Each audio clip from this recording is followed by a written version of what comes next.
அனைவருக்கும் வணக்கம். மற்றொரு தமிழை வணக்கம் நிகழ்ச்சியினுடைய அதிதிகள் பக்கத்தோடு தான் உங்களோடு இணைந்திருக்கிறோம். குறிப்பாக இலங்கையை பொறுத்தவரையில் இலங்கையினுடைய சினிமா துறையில் அடுத்த கட்டத்திற்கு முன்னேற வேண்டும் என்பதற்காக பல்வேறுபட்ட இளைஞர்கள் அல்லது புதிய முகங்கள் தினந்தோறும் புதிய புதிய படைப்புகளை இந்த சமூகத்திற்கு கொண்டு வந்து கொண்டே இருக்கிறார்கள். இப்பொழுதே புரிந்திருக்கும் நாங்கள் எதை பற்றி பேச போகிறோம் என்று. பல அதிதிகளை அழைத்து வந்திருக்கிறோம். சினிமா சார்ந்தும் பேசியிருக்கிறோம், புதிய புதிய படைப்புகள் சார்ந்தும் பேசியிருக்கிறோம், கலைகளை பற்றியும் பேசியிருக்கிறோம். இலங்கையினுடைய சினிமா இந்திய சினிமாவோடு ஒப்பிட்டு பார்க்கும் பொழுது மிகப்பெரிய ஒரு பின்தங்கிய நிலையில் இருந்தாலும் கூட சிங்கள சினிமா துறை என்பது இப்பொழுது ஒரு மிகப்பெரிய ஒரு வளர்ச்சியை நோக்கி சென்று கொண்டிருக்கிறது. ஆனால் இலங்கையில் இருக்கின்ற தமிழ் சினிமா துறை இன்னுமே வளர்வதற்கு ஏதேனும் ஒரு கரங்களை தேடிக்கொண்டுதான் இருக்கிறார்கள். அதிலும் புது முகங்களினுடைய வருகை, அதுவும் இந்த தொழில்நுட்ப யுகத்திலே, இந்த தொழில்நுட்ப புரட்சியிலே புதிய புதிய இளைஞர்கள் இப்பொழுது அவர்களே இயக்குநர்களாகவும் நடிகர்களாகவும் தயாரிப்பாளர்களாகவும் பல்வேறுபட்ட திரைப்படங்கள், குறிப்பாக ஆவண திரைப்படங்களாக இருக்கலாம், குறுந்திரைப்படங்களாக இருக்கலாம், முழுநேர சினிமாக்களாக இருக்கலாம், இவைகளை படைக்க வேண்டும், தங்களுடைய ஒட்டுமொத்தமாக வாழ்வியலை இந்த உலகிற்கு கொடுக்க வேண்டும் என்பதற்காக பலவிதமான செயற்பாடுகளில் ஈடுபட்டு கொண்டிருப்பதையும் கூட நாங்கள் பார்த்து கொண்டிருக்கிறோம். அப்படிதான் மலையகத்திலிருந்து ஒரு முகத்தை நாங்கள் அறிமுகம் செய்து வைக்க போகிறோம். இப்பொழுது மலையக பகுதிகளில் அதிகமாக பேசப்படுகின்ற ஒரு நபராகவும் வளர்ந்து வருகின்ற ஒரு நபராகவும் இவர் இருந்தாலும் கூட இவருடைய படைப்புகள் எதிர்காலத்தில் நிச்சயமாக பேசுபொருளாக மாறும் என்பதற்கு தற்போது ஒரு குறுந்திரைப்படத்தை அவர்கள் வெளியிட்டிருக்கிறார்கள். அந்த திரைப்படம் பூண்டுலோயாவிலே வெளியிடப்பட்டிருக்கிறது. இப்பொழுது மிக அதிகமாக பேசப்பட்டு கொண்டிருக்கிறது. இது தொடர்பான, குறிப்பாக அந்த குறுந்திரைப்படம் தொடர்பான ஒரு டீசரும் கூட சமீபத்தில் வெளியாகி இருந்தது. அதுவும் கூட சமூக வலைதளங்களில் பேசுபொருளாக மாறியிருந்தது. இவ்வாறான புதிய படைப்புகளை யார் வெளியிடுகிறார்கள், அவர்களுக்கு இருக்கின்ற தடைகள் என்ன, இன்னும் அவர்களை பற்றியும் இவ்வாறு இருக்கின்ற பல்வேறுபட்ட இளைஞர்களுக்கு கரம் கொடுப்பதற்காக தான் குறிப்பாக தமிழை வணக்கம் நிகழ்ச்சியாக இருக்கட்டும், ஆதவன் தொலைக்காட்சியாக இருக்கட்டும், நாங்கள் பல்வேறுபட்ட புதிய நபர்களை எங்களுடைய பக்கங்களிலும் கூட அறிமுகப்படுத்தி வைத்து அவர்களை இந்த உலகிற்கு, குறிப்பாக இலங்கையை மட்டுமல்லாமல் லண்டன் போன்ற ஐரோப்பிய நாடுகளிலுமே கூட ஆதவன் தொலைக்காட்சி என்பது பலராலும் பார்க்கப்படுகின்ற ஒரு தொலைக்காட்சியாக இருக்கின்ற பட்சத்தில் இவர்களுக்கான ஏதேனும் உதவிகளை யாராவது செய்தால் இலங்கையில் இருக்கின்ற இளைஞர்களும் கூட தங்களுடைய கலையை, தங்களுடைய படைப்புகளை அடுத்த கட்டத்திற்கு கொண்டு செல்லலாம் என்பது போலதான் புதியவர்களை நாங்களும் அறிமுகப்படுத்தி கொண்டிருக்கிறோமாம். இவர் சர்வேஷ் சண்முகம் அவர்கள். இவரோடு பேசலாம். இயக்குனர், நடிகர், அதே நேரத்தில் படத்தொகுப்பாளர் என்று பல்வேறுபட்ட முகங்களை கொண்ட அவரோடு தான் நாங்கள் பேச போகிறோம். வணக்கம். வணக்கம். எங்களுடைய அழைப்பை ஏற்று இந்த நிகழ்ச்சிக்கு வருகை தந்தமைக்கு மிக்க நன்றி. நன்றி. யார் இந்த சர்வேஷ் சண்முகம், சொல்ல முடியுமா? நான் பூண்டுலோயாவில் வசிக்கிறேன். நான் அங்கேருந்து படித்ததுலேருந்து நான் இந்த சினிமா துறையிலேருந்து தொடர்ந்து போனது எல்லாமே பூண்டுலோயாவில் இருந்து தான். இப்போ என்னோட எந்த ஒரு குறுந்திரைப்படத்தில் நடித்தது கூட எல்லாமே பூண்டுலோயா சார்ந்த நண்பர்கள் மட்டும்தான் இருக்கிறாங்க. நான் சின்ன வயசுலேருந்தே எனக்கு ஒரு ஒரு ஒரு ஒரு விஷயத்தை, அதாவது எந்த ஒரு விஷயத்தையுமே பார்க்கும்போது ஒரு டீப்பான ஒரு விஷயத்தில் பார்க்கணும். ஒரு படம் பார்த்தாலும் கூட அதை டீகோட் பண்ணி பார்க்கணும். அப்போ அந்த பார்த்தோம்னு சொன்னால் ஒரு இந்த படம் போட்டாங்க, பார்த்துட்டோம், முடிஞ்சிருச்சு அப்படின்னு இல்லாமல், ஸோ இதில் அவங்க என்ன சொல்ல வராங்க, ஸோ அதில் நம்ம என்ன புரிஞ்சுக்கணும், அதோட எடிட்டிங், அதெல்லாம் ஒரு விஷயமாக நம்ம கற்றுக்க வேண்டியது அதில் இருக்குது அப்படிங்கிறத நான் தெரிஞ்சுக்கிட்டேன். பேசிக்காக எனக்கு இல்லை ஆசை வந்ததுக்கு காரணம் மாமா தான். மாமா ஒரு ஃபோட்டோகிராஃபர், வெட்டிங் ஃபோட்டோகிராஃபர் அவர் மெயின். ஸோ நான் அவரோட போகும்போது அவர் என்னை அசிஸ்டண்ட்டாக கூட்டிகிட்டு போவார். மேக்ஸிமம் அவர்கிட்ட கேமராவை நான் கை வைக்கவே இயலாது. ஸோ நான் அவர்கிட்ட பேக் தூக்கிட்டு போகிறது, அந்த மாதிரி ஒர்க் தான் நான் செஞ்சுக்கிட்டு இருப்பேன். எத்தனை வயதில் இந்த ஆசைகள் அல்லது இந்த ஆர்வம் எல்லாம் ஏற்பட்டது? எனக்கு வந்தது நான் ஓலெவல் எக்ஸாம் எழுதிட்டு நான் வீட்டில் இருக்கும்போது, ஸோ எல்லாருமே அந்த டைமிங்கில் ஒரு கோர்ஸ் போவாங்க. ஸோ ஐடி கோர்சஸ், நிறைய கோர்சஸ் நிறையா அவேர்னஸ் பண்ணிகிட்டு இருப்பாங்க. ஸோ எல்லாம் நீங்கள் கோர்சஸ்லாம் படிக்கணும், அதுதான் வாழ்க்கை அப்படின்ட்டு. ஸோ அப்படி இருக்கும்போது எங்கள் ஊரில் இருக்கிற ஒரு சார் ஒருத்தர், மணிசேகரன் சார்னு சொல்லி, ஸோ அவர் அவேர்னஸ் ஸ்ட்ரீட் ட்ராமாஸை மென்ஷன் பண்ணி நிறையா இடங்களில் போய்ட்டு ஸ்ட்ரீட் ட்ராமாஸ் செஞ்சுக்கிட்டு இருந்தார். ஸோ அவரோட நான் சேர்ந்து ஸ்ட்ரீட் ட்ராமாஸில் நான் பழகி, ஸோ அவர் எனக்கு நிறைய பயிற்சிகள் கொடுத்து நான் அந்த ட்ராமாவில் நடித்து, ஸோ அவர்கிட்ட ட்ராவலிங்கில் இருக்கும்போது தான் எனக்கு இதை ஒரு ஆசை ஒன்று வந்துச்சு. ஸோ நம்மளும் ஒரு சினிமா துறையில் ஏதாவது செய்யணும், ஸோ இவ்வளோ விஷயம் இருக்குது. ஸோ ஸ்ட்ரீட் ட்ராமா மெயின் அந்த இடத்துல ரியல் டைம் ஆக்ஷன் பண்ணணும். ஸோ நம்ம ஒரு படம் பார்க்கும்போது அதில் நிறைய விஷயங்கள் இருக்குது அப்படிங்கிறனால, ஸோ இந்த சினிமாவில் ஏதாவது ஒன்று கொண்டு வரணும் அப்படிங்கிறதுக்காகவே நான் ஸ்ட்ரீட் ட்ராமாவிலேருந்து அப்படி சினிமாவுக்கு மாறினேன். இந்த வாய்ப்பை எனக்கு ரொம்பவே ஆர்வத்தை கொடுத்தது மணிசேகரன் சார். குறிப்பாக உங்களுடைய இந்த ஸ்டோரி ஆஃப் அஸ் என்கின்ற ஒரு திரைப்படம் வெளியாகி இருக்கிறது. மிகப்பெரிய அளவில் உங்களுடைய எதிர்பார்ப்புகளை உங்களுடைய ஒட்டுமொத்தமாக இந்த மலையக பகுதியிலே அது பேசு பொருளாக மாற்றியிருந்தது. அதை அடுத்ததாக நகரத்திற்கு கொண்டு வர வேண்டும், கொழும்பிற்கு கொண்டு வர வேண்டும், இன்னும் பல்வேறுபட்ட மாவட்டங்களுக்கு அதை கொண்டு போய் சேர்க்க வேண்டும், இலங்கை முழுவதுமே அது பேசு பொருளாக மாற வேண்டும். இந்த ஆசை இருக்கிறதா? கண்டிப்பாக இருக்குது. ஸோ நம்ம எப்படி ஒரு இந்தியாவில் இருக்கிற ஒரு பெரிய பெரிய நடிகர்கள் படத்தை வந்து நம்ம எப்படி வரவேற்கிறோமோ, ஸோ அந்த படங்களை வரவேற்கிற மாதிரியே இப்போ நம்ம இலங்கையில் எடுக்கிற படங்களையுமே வரவேற்கணும். ஸோ அதை வந்து நிறைய பேர் விரும்பி பார்க்கணும். ஸோ ஹவுஸ்ஃபுல் ஆகணும், ஒவ்வொரு ஷோஸுமே ஹவுஸ்ஃபுல் ஆகணும். ஸோ ஒவ்வொருத்தருமே வரவேற்கணும். ஸோ அதை பற்றி ரிவ்யூஸ் நிறையா சொல்லணும். அப்படிங்கிறது இங்கே ஸ்ரீலங்காவில் இருக்கிற ஒவ்வொரு இயக்குனராக இருக்கட்டும், ஒவ்வொரு சின்ன சின்ன நடிகர்கள் கூட அது ஆசை இருக்கும். ஸோ அந்த ஆசை வந்து நான் ஒவ்வொரு படமும் போயிட்டு பார்த்துட்டு வெளியே வரும்போதும் அந்த ஒரு இதில் வரும் இல்லையா. ஸோ இப்போ இந்த அமரன் படம் வந்து இப்போ நம்ம போயிட்டு பார்த்துட்டு வந்தது போக கூட ஸோ அதில் எல்லாத்துட்டும் கண்ணீர் தண்ணி நம்ம பார்க்க முடிஞ்சதாக இருந்துச்சு. ஸோ அப்படி ஒரு நம்ம படம் எடுக்கும்போது அதை பார்த்து மக்கள் வந்து ஃபீல் பண்ணி நம்மகிட்ட பேசணும், அடுத்து நம்மகிட்ட எதிர்பார்க்கணும் ஒரு படம் ஒன்று செய்கிறதுக்கு, நம்மளை விரும்பணும். ஸோ இப்போ பாருங்கள், இப்போ வந்து லோகேஷ் கனகராஜ், நெல்சன் சார்ஸ், வெற்றிமாறன் சார்லாம் இருக்கிறாங்க. ஸோ அவங்கள்ட்ட படங்கள்லாம் நம்ம எவ்வளோ விரும்பி பார்க்குறோம், இவ்வளோ விஷயம் சொல்கிறோம். அதை பார்த்துட்டு இவ்வளோ இப்படி செஞ்சுருக்காரு இப்படி செஞ்சுருக்காரு, சின்ன வேலை இல்லை. பாலா சார்லாம் போட்டு ஒருத்தட்ட ஒரு நடிப்பு எடுக்கிறதா இருந்தால் அவங்கள ரொம்பவே கஷ்டப்படுத்துறது இல்லை.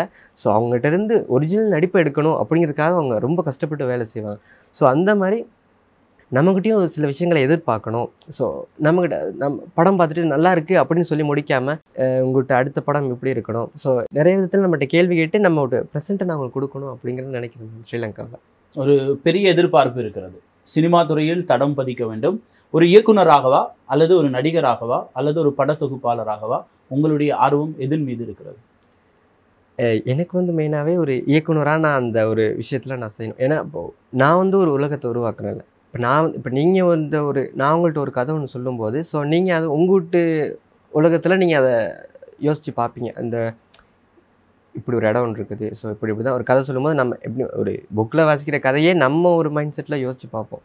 ஸோ அந்த மாதிரி நான் எந்த உலகத்தை பற்றி நான் யோசிக்கிறேனோ அந்த உலகத்தை நீங்கள் பார்க்கணும் அப்படிங்கிறத விரும்புகிறேன். நான் மெயினாக முடிஞ்ச அளவுக்கு நான் வந்து அந்த இந்தியன் சினிமாவை விட்டுட்டு ஹாலிவுட் சைடில் இருக்கிற மூவிஸ் தான் நான் ரொம்ப விரும்பி பார்ப்பேன். ஸோ அந்த படங்களை பார்க்கும்போது ஸோ அவங்க இப்போ சாதாரணமாக பார்க்கும்போது கிறிஸ்டோஃபர் நாலன் இருக்கார். கிறிஸ்டோஃபர் நாலன்ட்டு மூவிஸு பார்க்க போனோம்னு சொன்னால் அந்த பேர்ட்மேன் இருக்குது, இன்டர்ஸ்டெல்லார் இருக்குது. ஸோ அதெல்லாம் ஒரு டிஃப்ரெண்ட்டான இது. ஜேம்ஸ் கேமரான் இருக்கார். ஸோ அவர்கிட்ட மெயினாகவே வேறு, அவர் ஒரு கனவுல கண்ட ஒரு அவதாரங்கிற ஒரு மூவியை வந்து அவர்கிட்ட உலகத்தை நம்மளை பார்க்க வச்சார் இல்லையா. ஸோ என்ன தான் 2 வந்து அவ்வளோக்கு ஒரு பெரிய ஸ்டோரி இல்லாட்டியும் நம்ம போய்ட்டு அந்த ஒரு 3 ஹவர் வந்து அந்த உலகத்தில் நம்ம போய்ட்டு வாழ்ந்துட்டு வர மாதிரி. ஸோ அந்த மாதிரி நான் உருவாக்குன ஒரு உலகத்தில் வந்து நீங்கள் எல்லாமே அந்த வாழ்ந்துட்டு அந்த எக்ஸ்பீரியன்ஸ் எப்படி இருந்துச்சு அப்படின்னு சொல்லுங்கள். நம்ம ஒரு ப்ராடக்ட் ஒன்று உருவாக்கிட்டோம்னு சொன்னால், ஒரு மொபைல் ஃபோனாக இருக்கட்டும் இல்லாட்டி ஒரு ஃபுட்டாக கூட இருக்கட்டும், அதை சாப்பிட்டனால உங்களுக்கு என்ன எக்ஸ்பீரியன்ஸ் கிடச்சிது அப்படிங்கும்போது தான் எனக்கு ஒரு திருப்தியாக இருக்கும். ஸோ அது எல்லாமே நான் மெயினாகவே ஒரு இயக்குனராக நான் ஒரு உலகத்தை உருவாக்கணும் அப்படிங்கிறத நான் விரும்புகிறேன். உங்களுடைய இந்த ஆரம்ப கால பகுதியிலே நீங்கள் அதிகமாக இப்பொழுது கனவை பற்றி அதிகமாக பேசியது போன்று உங்களுடைய ஒரு குறுந்திரைப்படத்தையும் எனக்கு பார்க்க நேர்ந்தது. ட்ரீம் ஆஃப் டெத், அதுவும் கூட ஒரு நீங்கள் இயக்கிய ஒரு குறுந்திரைப்படம் தானே. அதை பற்றி நாங்கள் பல்வேறுபட்ட விடயங்கள் பேச வேண்டும். கனவுகள் தொடர்பாக, எதிர்பார்ப்புகள் தொடர்பாக, குறிப்பாக ஒட்டுமொத்த இலங்கை இளைஞர்களினுடைய எதிர்காலம் தொடர்பாக பார்க்கும் பொழுது உண்மையிலேயே எதிர்கால இலங்கை என்பது ஒரு ஆரோக்கியமானதாகத்தான் இருக்க போகிறது என்பதையும் கூட எங்களால் புரிந்து கொள்ளக்கூடியதாக இருக்கும். தொடர்ச்சியாக தமிழை வணக்கம் நிகழ்ச்சியினுடைய அதிதிகள் பக்கத்தை பார்த்து கொண்டிருப்பவர்களுக்கு ஒரு விடயம் தெரியும். நாங்கள் அழைத்து வருகின்ற ஒவ்வொரு அதிதிகளும் எவ்வகையான ஒரு எதிர்பார்ப்போடு இருக்கிறார்கள். அவர்களுக்குள்ளே இருக்கின்ற இந்த திறமைகள் என்பதும் கூட ஒரு பேசு பொருளாக நாங்கள் ஆச்சரியப்படுகின்ற ஒரு விடயமாகவும் இருக்கிறது. இதற்கு முன்பாக ஒரு சில மாதங்களுக்கு முன்பு இதே போன்று மலையகத்திலிருந்து ஒரு இளைஞரை அழைத்து வந்திருந்தோம். அவருடைய கனவு உலகம் ஒரு மிக சிறந்த ஒரு இயக்குனராக மாற வேண்டும், ஒரு மிக சிறந்த ஒரு போட்டோகிராஃபராக மாற வேண்டும், இயக்குனர் பிரிவில் சினிமா துறையில் இலங்கையினுடைய சினிமாவை அடுத்த கட்டத்திற்கு கொண்டு வர வேண்டும் என்கின்ற இந்த ஆர்வம் தான் அவர்களை புதிய புதிய படைப்புகளை நோக்கி ஈர்த்து கொண்டிருந்தது. அதனால் தான் எப்படி நாங்கள் அடுத்த கட்டத்தை நோக்கி நகரப் போகிறோம், எப்படி எங்களை நாங்கள் அந்த துறை சார்ந்து இழுத்து கொண்டு செல்ல போகிறோம், அதற்காக ஏதேனும் ஒரு உந்து சக்தி கிடைத்து விடாத என்கின்ற ரீதியில் தான் சர்வே சண்முகம் போன்று இன்னும் பல இளைஞர்களை பற்றி நாங்கள் பார்த்து கொண்டிருக்கிறோம். மலையகம் பற்றி நாங்கள் அதிகமாக பேச வேண்டும். எப்பொழுதுமே இலங்கையினுடைய வரலாற்றை எடுத்து பார்க்கும் பொழுது மலையகம் என்பது ஒரு பின்தள்ளப்பட்ட ஒரு கிராமம். அங்கு இருக்கின்ற மக்களுக்கு எந்த விதமான அடிப்படை வசதிகளுமே கிடைக்கப் பெறுவதில்லை என்கின்ற பல குற்றச்சாட்டுகள். 200 வருடம் மிகப்பெரிய ஒரு வாழ்க்கை இருக்கிறது. உங்களை போன்ற இளைஞர்கள் எதிர்கால மலையகத்திற்கு உதாரணமாக இருக்க வேண்டும் என்று ஒரு துறையை தெரிவு செய்கிறீர்கள். அது கலைத்துறை, சினிமா துறையில் ஏதேனும் ஒரு தடம் பதிக்க வேண்டும். அதற்கும் பல தடைகள் இருந்திருக்கும். எப்படி உங்களை நீங்கள் தயார்படுத்தி கொண்டிருக்கிறீர்கள்? நீங்கள் சொன்ன கேள்வி ஒரு விஷயம் இருக்குது. ஸோ ஒரு மலையகம் வந்து பின்தங்கிய ஒரு இடத்துல இருக்குது அப்படின்னு சொல்கிறீங்க. நீங்கள் வந்து அந்த அந்த விஷயம் வந்து ஒரு பிழையான விஷயம் அப்படின்னு நான் சொல்லுவேன். என்னன்னு சொன்னால், ஸோ ஒரு சிலர்களை பார்த்துட்டு தான் நீங்கள் ஒரு இந்த ஒரு மலையகம் வந்து ஒரு பின்தங்கிய ஒரு இடத்துல இருக்குது அப்படின்னு சொல்ல வரீங்க. நானும் மலையகம் தான். ஸோ நான் இவ்வளோ பெரிய தூரத்துக்கு வந்திருக்கேன். ஸோ இப்போ நீங்கள் அங்கே போய்ட்டு ஒரு இடத்துல ஒரு வீடை நீங்கள் பார்த்தா கூட ஸோ அது சிம்பிளாக இருக்காது. அவங்க வந்து ஒரு வெஹிக்கிள் 2 வச்சுருப்பாங்க. நல்ல பெரிய பெரிய அந்த ஒரு பிரம்மாண்டமான வீடாகவே கட்டியிருப்பாங்க. எஸ்டேட்டுகளுக்கு ஒரு ஸோ லயம் அப்படின்னு சொல்கிற பேசிக்காக அந்த இது இல்லை. ஸோ அந்த வந்து ஒவ்வொன்றுமே பார்க்கும்போது அந்த பிரம்மாண்டமாக தான் இருக்கும் மலையகத்தில். ஸோ அதில் வந்து மலையகத்தில் வந்து அந்த அது ஒரு குறைபாடாக இருக்காது. ஸோ சிலர்கள்ட்ட அந்த சில யூடியூப் சேனல்ஸ்களில் அவங்க வந்து இதை ஒரு கண்டென்ட்டாக வச்சு அதை யூஸ் பண்ணிக்கிறாங்க. குறிப்பாக காலமாக மலையகம் என்று வெளிப்படுத்தும் பொழுதும் சரி, அரசியல்வாதிகளும் சரி, அங்கிருந்து வந்த பல்வேறுபட்ட தலைவர்களும் சரி, அல்லது ஊடகங்களும் சரி, மலையகத்தை காட்டுகின்ற பிம்பம் வேறு, மற்றைய மாகாணங்களை காட்டுகின்ற ஒரு பிம்பம் வேறாகவே இருந்தது.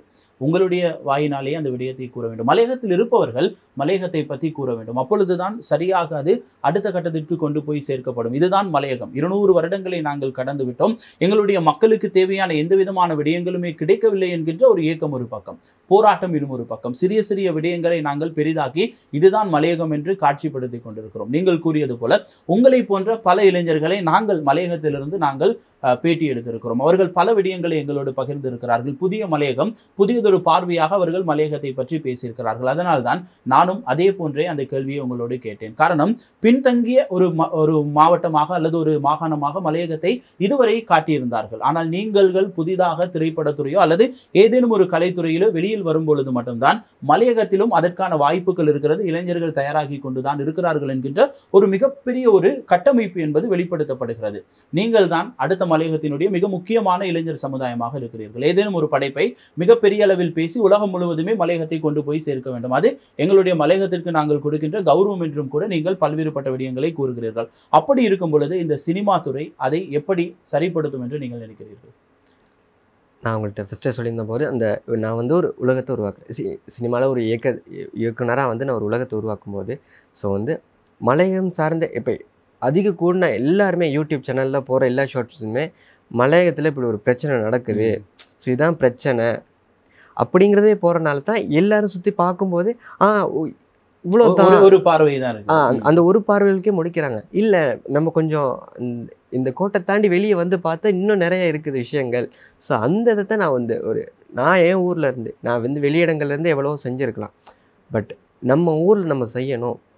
இலங்கையில் வந்து ஒரு சினிமாவை உருவாக்கும் போது, ஏன்னா எனக்கு வந்து யாருமே பாதை இந்தாங்க நீங்கள் போங்க, நீங்கள் ஒரு படம் எடுங்க அப்படின்னு வாய்ப்பு யாருமே எனக்கு கொடுக்காது. நானாக ஆசைப்பட்டு நானாக எனக்கு ஒரு டீமை உருவாக்கி நானாக முன்னுக்கு வந்துக்கிட்டு இருக்கிறேன். ஸோ அந்த ஒரு இதில் வந்து மலையகம் வந்து ஒரு சாதாரண இடம் இல்லை. ஸோ அங்கேயும் டேலண்டான நிறைய பேர் இருக்காங்க. ஸோ நிறைய பேர் இருக்காங்க. ஸ்போர்ட்ஸாக இருக்கலாம், வேற எந்த துறையிலுமே இப்பொழுது பார்த்தோம் என்றால் அரசியலாக இருக்கலாம், கலையாக இருக்கலாம், அத்தனை துறைகளுமே நாங்கள் மலையகத்திலிருந்து அதை பிரதிநிதித்துவப்படுத்துபவர்களினுடைய முன்னுரிமையை பார்க்கக்கூடியதாக இருக்கிறது. ஒரு மாற்றத்தை நோக்கி ஒரு மிகப்பெரிய ஒரு வெளிப்பாட்டை பார்க்கக்கூடியதாக இருக்கிறது உங்களை போன்றவர்களுடைய வருகையும் கூட. அதனால் தான் நான் கேட்கிறேன், குறிப்பாக சினிமா துறையில் இந்த சினிமா மீதான ஆர்வம் எவ்வளவு தூரம் உங்களது குறிப்பாக உங்களுடைய பிரதேசம் அல்லது உங்களை சுற்றி இருக்கவர்களை கொண்டு இந்த ஒரு மாற்றத்தை ஏற்படுத்த வேண்டும் என்கின்ற இந்த ஆர்வம் எப்படி உங்களுக்கு தோன்றியது? இப்போ நம்ம வந்து ஒரு நல்ல படம் எடுக்கணும்னு சொன்னால் நம்ம நிறைய நல்ல படங்கள் பார்த்துருக்கணும். ஸோ அதெல்லாம் பார்க்கும்போது இப்போ இலங்கைகளுக்கு மலையகத்தில் எடுக்கிறவங்க எல்லாமே ஒரு சிம்பிளான அந்த ஒரு சின்ன அடிப்படையான விஷயத்தையே வச்சுருக்கிறாங்க. இல்லை இதுக்கு மேலேயும் நம்ம எடுத்து காட்டலாம். ஸோ அது மூலயமா நாங்கள் வந்து உங்களுக்கு ஒரு படிக்கட்டை காட்டுறோம். ஸோ அதில் நீங்கள் ஏறி போகலாம், முன்னேறலாம். ஸோ அப்படிங்கிற விஷயத்தை மெயின் பண்ணி தான் நான் இந்த சினிமாவுக்கு வந்தது. ஆரம்பத்தில் நீங்கள் கூறியது தான் இந்த ஃபோட்டோகிராஃபி மீதான ஒரு ஆர்வம், அது அப்படியே மொபைல் ஃபோன்களை தாண்டி சினிமாவிலும் ஏதேனும் செய்ய வேண்டும் என்று நான் இந்த படப்பிடிப்பு தொடர்பான பல்வேறுபட்ட விடயங்களை மேற்கொள்ள ஆரம்பித்தேன் என்றும் கூறியிருந்தீர்கள். ஃபோட்டோகிராஃபியை பற்றி பேசும் பொழுது உண்மையிலேயே ரம்யமிக்க ஒரு பிரதேசத்தில் இருக்கிறீர்கள். ஃபோட்டோகிராஃபி என்கின்ற அந்த ஆர்வத்திற்கு சொல்லவே தேவையில்லை. அதை தாண்டி முதல் முறையாக ஒரு ஃபோட்டோகிராஃபராக சினிமா துறைக்கு வர வேண்டும் என்கின்ற அந்த ஆர்வத்தை ஏற்படுத்திய ஏதேனும் ஒரு காட்சி, ஒரு சம்பவம் இருக்கும் தானே, அதை பகிர்ந்து கொள்ள முடியுமா? நான் அந்த வீதி நாடகங்களில் நடித்திருக்கிறேன் அப்படின்னு சொல்லியிருந்தேன் உங்கள்கிட்ட. அதில் நடிச்சுக்கிட்டு இருக்கும்போது அந்த ஒரு ஃபோட்டோகிராஃபர், அதில் வந்து மெயினாகவே எனக்கு 2 வேலை இருக்கும். ஒன்று நடிக்கணும், இன்னொன்று வந்து அங்கே சுற்றி இருக்கிற மக்களை வந்து கேண்டிட் ஃபோட்டோகிராஃபிஸ் கிளிக் பண்ணணும். அதுதான் மெயினாக ஓடிக்கிட்டு இருந்தது. இப்போ இதை வந்து லைவாக வீடியோவாக எடுத்தால் எப்படி இருக்கும்? இப்போ அவங்கள நான் வீடியோ எடுத்துகிட்டு அதுக்கப்புறம் நம்ம ஒரு ஃபிலிம் மூலியமாக அது என்னத்தை காட்டலாம். இதையே இப்போது அவங்க வந்து நம்மளை பார்த்து ஒரு நகைச்சுவை சொன்னோன்னா அதை நம்மளை பார்த்து சிரிக்கிறாங்க. சிரித்தோன்னே அவங்க ஏதோ ஒரு விஷயம் ஒன்று இருக்கனால தான் நம்மளை பார்த்து சிரிக்கிறாங்க. இப்போ நான் வந்து ஏதாவது ஒன்று நானாக ஒரு கதை ஒன்று உருவாக்கி அதை பார்த்து காட்டும்போது அவங்களுக்கு அதில் ஒரு சந்தோஷம் வரலாம். ஒரு பயம் உருவாக்கலாம், ஒரு அதிர்ச்சி உண்டாக்கலாம். அந்த ஆர்வம் அப்படியே அந்த வீதி நாடகங்கள்லேருந்து சினிமாவுக்கு வந்தது. வீதி நாடகங்கள் என்று சொல்லும் பொழுது அது ஒரு விழிப்புணர்வு சார்ந்ததாகத்தான் இருக்கும். எப்படியான விழிப்புணர்வு, அதுவும் மலையக மக்களுக்கு எம்மாதிரியான இந்த வீதி நாடகங்கள் எல்லாம் நடித்து அதை இயக்கி அதை வெளிப்படுத்தி இருக்கிறீர்கள்? அதில் இப்போது மலையகம்னு மெயினாக வந்தாலே நமக்கு அங்கே வந்து ஒரு மொழி முக்கியமான ஒரு விஷயமா இருக்கும். ஏன்னா மலையகம் முழுக்க முழுக்க தமிழர்களாக இருக்காங்க. வெளியிடங்களுக்கு போகும்போது சிங்கள மொழி அப்படிங்கிறது நம்ம தெரிந்து வச்சிருக்கணும் அப்படிங்கிற ஒரு அவேர்னஸாகவும் இருக்கும். இன்னொன்று வந்து தண்ணி பிரச்சனை. இப்போ நம்ம இப்போது வெளியிடங்கள் நகரங்களில் வந்து பார்த்தாங்கன்னு சொன்னால் அந்த கழிவுகளில் வந்து முறையான வகையில் வெளியேற்றத்துக்கான விஷயங்கள் இருக்கும். இப்போ அங்கே பார்த்தோம்னு சொன்னால் மலையங்களை பார்க்கணுன்னா நீரில் வந்து வெளியேற்றது, ஆறுகள் அந்த மாதிரி இடங்களில் போட்டுடுறது. அது ஒரு முக்கியமான விஷயமா பார்க்குறதே இல்லை தண்ணியை. அதில் வந்து நிறைய கழிவுகள் உண்டாகிடுது, அசுத்தமாகுது நீர். அதனால் நிறைய நோய் வருது. இது ரெண்டையுமே பேஸாக வச்சு ஒரு வீதி நாடகங்கள் வந்தது. உங்களுக்கென்று பல்வேறுபட்ட குழுக்கள் இருக்க வேண்டும். ஒரு விடயத்தை நாங்கள் வெளிக்கொண்டு வர வேண்டுமாக இருந்தால், அல்லது நாங்கள் நினைப்பதை அடுத்த கட்டத்திற்கு கொண்டு செல்ல வேண்டுமாக இருந்தால் உங்களுக்கென்று பிரத்யேகமாக ஒரு குழு இருந்திருக்க வேண்டும். உங்களை பற்றியும் உங்களுடைய குழுவினரை பற்றியும் சொல்ல முடியுமா? இப்போது சினிமாவை பொறுத்தளவில் 24 கிராஃப்ட் இருக்குது. 24 கிராஃப்ட்லையுமே ஒர்க் பண்ணால் தான் ஒரு சினிமா அப்படிங்கிற ஒரு ஃபுல்ஃபில் ஆகிற ஒரு விஷயமா இருக்கும். ஸ்ரீலங்காவில் வந்து அந்த ஒரு 24 கிராஃப்டில் இருக்கிற ஒவ்வொருத்தருமே பிடிச்சிக்கிறது சரியான கஷ்டம். அதுவும் ஒரே லாங்குவேஜில் இருந்தால் தான் நம்ம சொல்ல ஸ்டோரியை அவங்க வந்து சரியாக புரிதல் ஒன்று இருக்கும். அப்படி அதுக்காக வந்து தேட போனோம்னா நம்ம மலையத்தில் வந்து ரொம்பவே குறைவாக இருக்கிறாங்க. இதில் வந்து நம்ம ஒரு படத்துக்கு ஒரு ஃபீமேல் கேரக்டர் எடுக்கணும் அப்படின்னாலே ரொம்பவே கஷ்டம். அவங்க வந்து என்ன மெயினாக சொல்லுவாங்கன்னா, நான் நடித்தா எல்லாம் பார்த்துருவாங்க. அப்படின்னு டிக்டாக்ல எல்லாம் செஞ்சுக்கிட்டு இருப்பாங்க. டிக்டாக்ல வந்து ஒன்றுமே பெருசாக போகிறதில்ல. அதனால இப்போ நான் பார்த்தேன், இப்போ ஒவ்வொருத்தருக்கும் ஒவ்வொரு பிடிச்சிக்கிட்டு இருக்கேன் எல்லாரும்.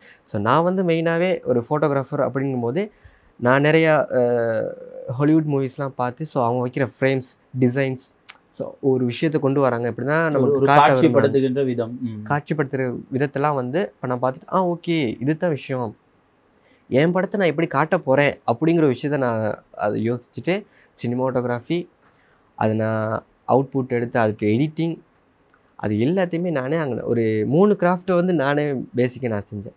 எல்லாம் முடித்ததுக்கு அப்புறம் மியூசிக் மூலியமாக அது ஏன்னா நம்ம என்னத்தான் ஒரு கை அசைச்சாலும் சவுண்ட் வராது, 2 கையும் அசைச்சா தான் ஒரு இசை அதற்கு உயிர் கொடுக்கும் என்பார்கள். அப்படி இருக்கும்போது நம்ம என்ன செய்யணும்னு சொன்னால் அதுக்கான ஒரு ப்ரொஃபஷனலான ஒரு மியூசிக் ஆர்டிஸ்ட் நமக்கு வேணும். அப்படி இருக்கும்போது சானெக்ஸிஸ் அப்படின்னு சொல்லி அவர் வந்து மியூசிக் பண்ணுவார். அது ஏற்கனவே ஒரு இயக்குனரை நீங்கள் பண்ணியிருப்பீங்க, அந்த ரூஸ் அண்டில் ஆக்ட் பண்ணியிருந்த ரோனி அண்ணா ராகலையில் இருக்கார். அவர்கிட்ட படத்துக்கும் அவர் தான் ப்ரொஃபஷனலாக மியூசிக் பண்ணியிருந்தார். அவர்கிட்ட நான் போய்ட்டு பேசும்போது அவர் எனக்கு நிறைய ஐடியா சொன்னார். சினிமாவில் இவ்வளோ விஷயங்கள் இருக்குது, மியூசிக் மட்டும் இல்லை அப்படிங்கிற அவர்கிட்ட சில விஷயங்களை நான் கற்றுக்கிட்டு அவரும் நானும் இந்த ஒரு மியூசிக் அண்ட் அந்த சினிமாட்டோகிராஃபி, ஃப்ரேம்ஸ், ஸ்டோரி எல்லாத்தையுமே மெயின் பண்ணி என்னோட டீம் மெம்பர்ஸ் அதில் நடித்தவர்கள் எல்லாத்தையுமே மெயினாக வச்சு இந்த ஸ்டோரி இது பண்ணோம். உங்களுக்கென்று ஒரு குழுவை உருவாக்க வேண்டும், அவர்களை வைத்து பல்வேறுபட்ட படைப்புகளை உருவாக்க வேண்டும், அதை சமூகத்திற்கு கொடுக்க வேண்டும் என்கின்ற ஒரு ஆர்வம் ஏற்படும் பொழுது அதற்கான அந்த சூழலும் ஒத்துழைக்க வேண்டும் என்று கூறுவார்கள். இல்லை என்றால் அந்த படைப்பை வெளிக்கொண்டு வருவதற்கு ஒரு மிக நீண்ட காலம் ஒன்று தேவைப்படும்.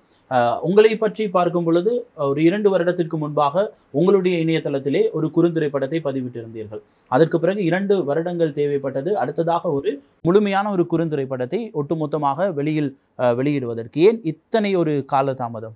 2022 என்னோட ஃபர்ஸ்ட் ட்ரீம் ஆஃப் டெத் என்கிற ஷார்ட் ஃபிலிமாக நீங்கள் பார்த்துருக்கீங்க. அதுக்கு முன்னுக்கு நான் வந்து 2018 ஒரு ஷார்ட் ஃபிலிம் எடுத்தேன். என்னோட இந்த ஸ்ட்ரீட் ட்ராமாஸ் எல்லாத்தையும் முடிச்சுட்டு முதல் நம்ம ஒரு படம் எடுக்கணும் அப்படின்னு முன்னுக்கு வந்தபோது, ஸோ எனக்கு தெரியாது. இப்போ ஒரு படம் எடுக்கணும்னு சொன்னால் ஒரு கேமரா வேணும், ஸ்டோரி எழுதணும். ஸோ அப்படி இருக்கும்போது அந்த ஒரு கேமராமேனை பிடிச்சி, ஸோ அவர்கிட்ட நான் வந்து ஏன்னா ஒரு திரைப்படம் எடுக்கும்போது மெயினாகவே இயக்குனரும் ஒளிப்பதிவாளருமே ரொம்பவே ஒரு இணைஞ்சவங்களாக இருக்கணும், சிங்க் ஆகியிருக்கணும். அப்போ தான் ஒரு அவுட்புட் நல்ல ஒரு அவுட்புட் கொடுக்கலாம். ஸோ அதெல்லாம் இல்லாமல் அடிபட்டு ஸோ அது இல்லை இது இல்லை அப்படின்னு சொல்லி அதுக்கப்புறம் என்னை வச்சு ஒரு நண்பர் என்னைய படம் எடுத்திருந்தார். அது வந்து கொலை நாள் அப்படின்னு சொல்லி ஒரு குறும் திரைப்படம். அதை வச்சு எடுக்கும்போது அதில் சில விஷயங்கள் அவர்கிட்ட இருந்து என்னோட நண்பர்கள், ஏன்னா என் கூட இருக்கிறவங்க வந்து மெயினாகவே இந்த இயக்குனர்கள் இந்த படம் சம்மந்தமாகவே கதைக்கிறவங்களாக தான் இருக்கிறாங்க. ஸோ அப்போ அவங்ககிட்ட இருந்து இல்லை இது இன்னும் கொஞ்சம் எடுக்கணும் அப்படிங்கும்போது, நான் A-level படிக்கும்போது நான் ஃபஸ்ட் எடுத்த ஷார்ட் ஃபிலிம்ஸ் எல்லாமே ஃப்ளாப் ஆகிடுச்சு. நான் அதில் எந்த ஒரு அப்டேட்டுமே இல்லை.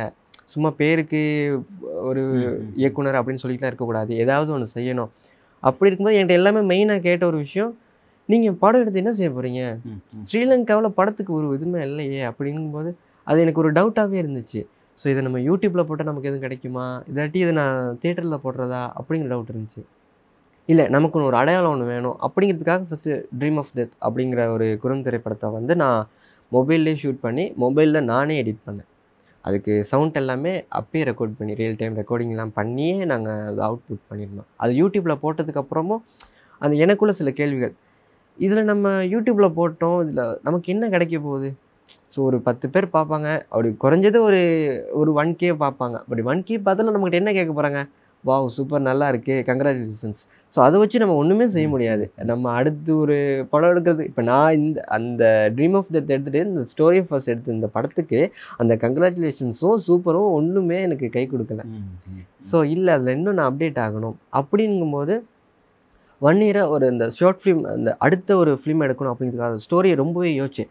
ஸோ நீங்கள் வந்து ஏதாவது ஓடிடி பிளாட்ஃபார்மில் என்னோட இந்த ஸ்டோரி ஃபர்ஸ்ட் ரிலீஸ் ஆகணும்னு சொன்னால், ஸோ அதில் வந்து ஒரு மைண்ட் வாய்ஸ் இருக்கும். ஸோ அது எல்லாமே ரொம்பவே டீப்பாக யோசித்து இந்த வசனம் எதுக்காக போடுறோம் ஸோ அப்படின்னு ரொம்ப டீப்பாகவே எழுதி, அந்த சினிமாட்டோகிராஃபியில் நான் ஒரு விஷயத்தை காட்டும்போது அந்த ஒரு ஃப்ரேம் எதுக்கு அந்த ஃப்ரேம் வைக்கிறேன் அப்படிங்கிற முதல் கொண்டு, ஸோ அந்த கட்ஸ் இருக்குது இல்லையா, so J cut B cut அது எல்லாத்தையுமே அந்த மக்கள் பார்வையிலேருந்து அதை உடச்சிடக்கூடாது, அவங்கள அப்செட் ஆக்கிடாமல் அந்த ஒரு இதில் கொண்டு வந்து காட்டணும் அப்படிங்கிற அளவுக்கு ஒரு அப்டேட்னு சொல்லலாம். ஸோ என்னால் முடிஞ்ச அளவுக்கு. ஸோ நான் வெளியே போயிட்டு கற்றுக்காமல் நானாக தெரிஞ்சுக்கிட்டேன், அனுபவ கல்வியாக கற்றுக்கிட்ட சில விஷயங்களை தான் நான் இப்போ இந்த ஸ்டோரியில் நான் மெயின் பண்ணி கொடுத்துருக்கேன். குறிப்பாக நானும் கேட்க இருந்த ஒரு விடயம்தான். காரணம், இந்த துறையில் நாங்கள் சாதிக்க வேண்டும் அல்லது ஒரு மிகப்பெரிய ஒரு இயக்குனராக வர வேண்டும், இலங்கை சினிமாவையும் உலகமால் சினிமாக்கள் அனைவருமே பார்க்கக்கூடிய ஒரு சினிமா துறையாக அதை மாற்றி அமைக்க வேண்டுமாக இருந்தால், இவ்வளவு பெரிய ட்ரீம் நீங்கள் கூறுவது போல இந்த கனவை மெய்ப்பட வைக்க வேண்டுமாக இருந்தால் அதற்காக நீங்கள் அதிகமாக உழைக்க வேண்டும், அதே நேரத்தில் அதிகமாக கற்றுக்கொள்ளவும் வேண்டும். இந்த கற்றுக்கொள்ளல் என்கின்ற ஒரு விடயத்தை வருக்கும் பொழுது இதற்கான பயிற்சி என்பது மிக மிக முக்கியமானது.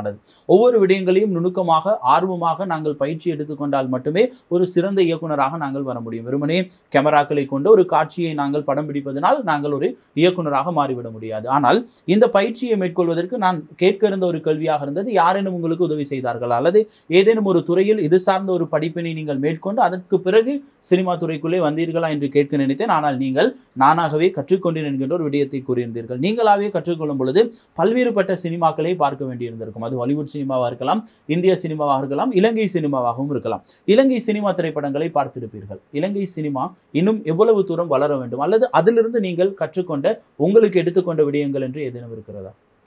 இலங்கையில் வர சினிமாஸ் வந்து நானும் மெயினாக பார்த்ததில்லை. ஏன்னா அந்தளவுக்கு நமக்கு ஒரு மோட்டிவேஷன் கொடுக்குற அளவுக்கு நான் அதை தேடி போயிட்டு பார்த்ததில்லை. எல்லாமே நம்ம எடுத்தது ஹாலிவுட் ஃபிலிம்ஸும் இந்தியன் ஃபிலிம்ஸுமே மெயின் பண்ணி பார்த்தது. ஸோ இப்போ அதுவே ஒரு பெரிய ஒரு குறையான ஒரு விஷயம். ஸோ இப்போ நானே வந்து இலங்கையில் இருக்கிற ஒரு சினிமாவை பார்க்கல, நீங்கள் எப்படி இலங்கையில் இருக்கிற நான் எடுக்கிற ஒரு சினிமாவை பார்க்கணும் அப்படின்னு சொல்கிறீங்க. ஸோ அந்த விஷயத்தை வந்து நான் இப்போ அதை உணர்றேன். ஸோ அது பிழையான விஷயம். நம்ம இலங்கையில் இருக்கிற சினிமாக்களை வந்து நம்ம நாங்கள் முதலில் ஊக்குவிக்க வேண்டும், அதை வளர்த்தெடுக்க வேண்டும், அதை பார்க்க வேண்டும். அப்பொழுதுதான் நாம் எடுக்கின்ற ஒரு திரைப்படங்களோ அல்லது நாம் இவ்வாறான ஒரு திரைப்படங்களை எடுக்கும் பொழுது அது மக்களிடம் கொண்டு போய் சேரும் என்கின்ற ஒரு விடயத்தை நீங்கள் ஒரு இயக்குனராக மாறும் பொழுது அந்த வலியையும் அந்த பிழையையும் உணரக்கூடியதாக இருந்தது.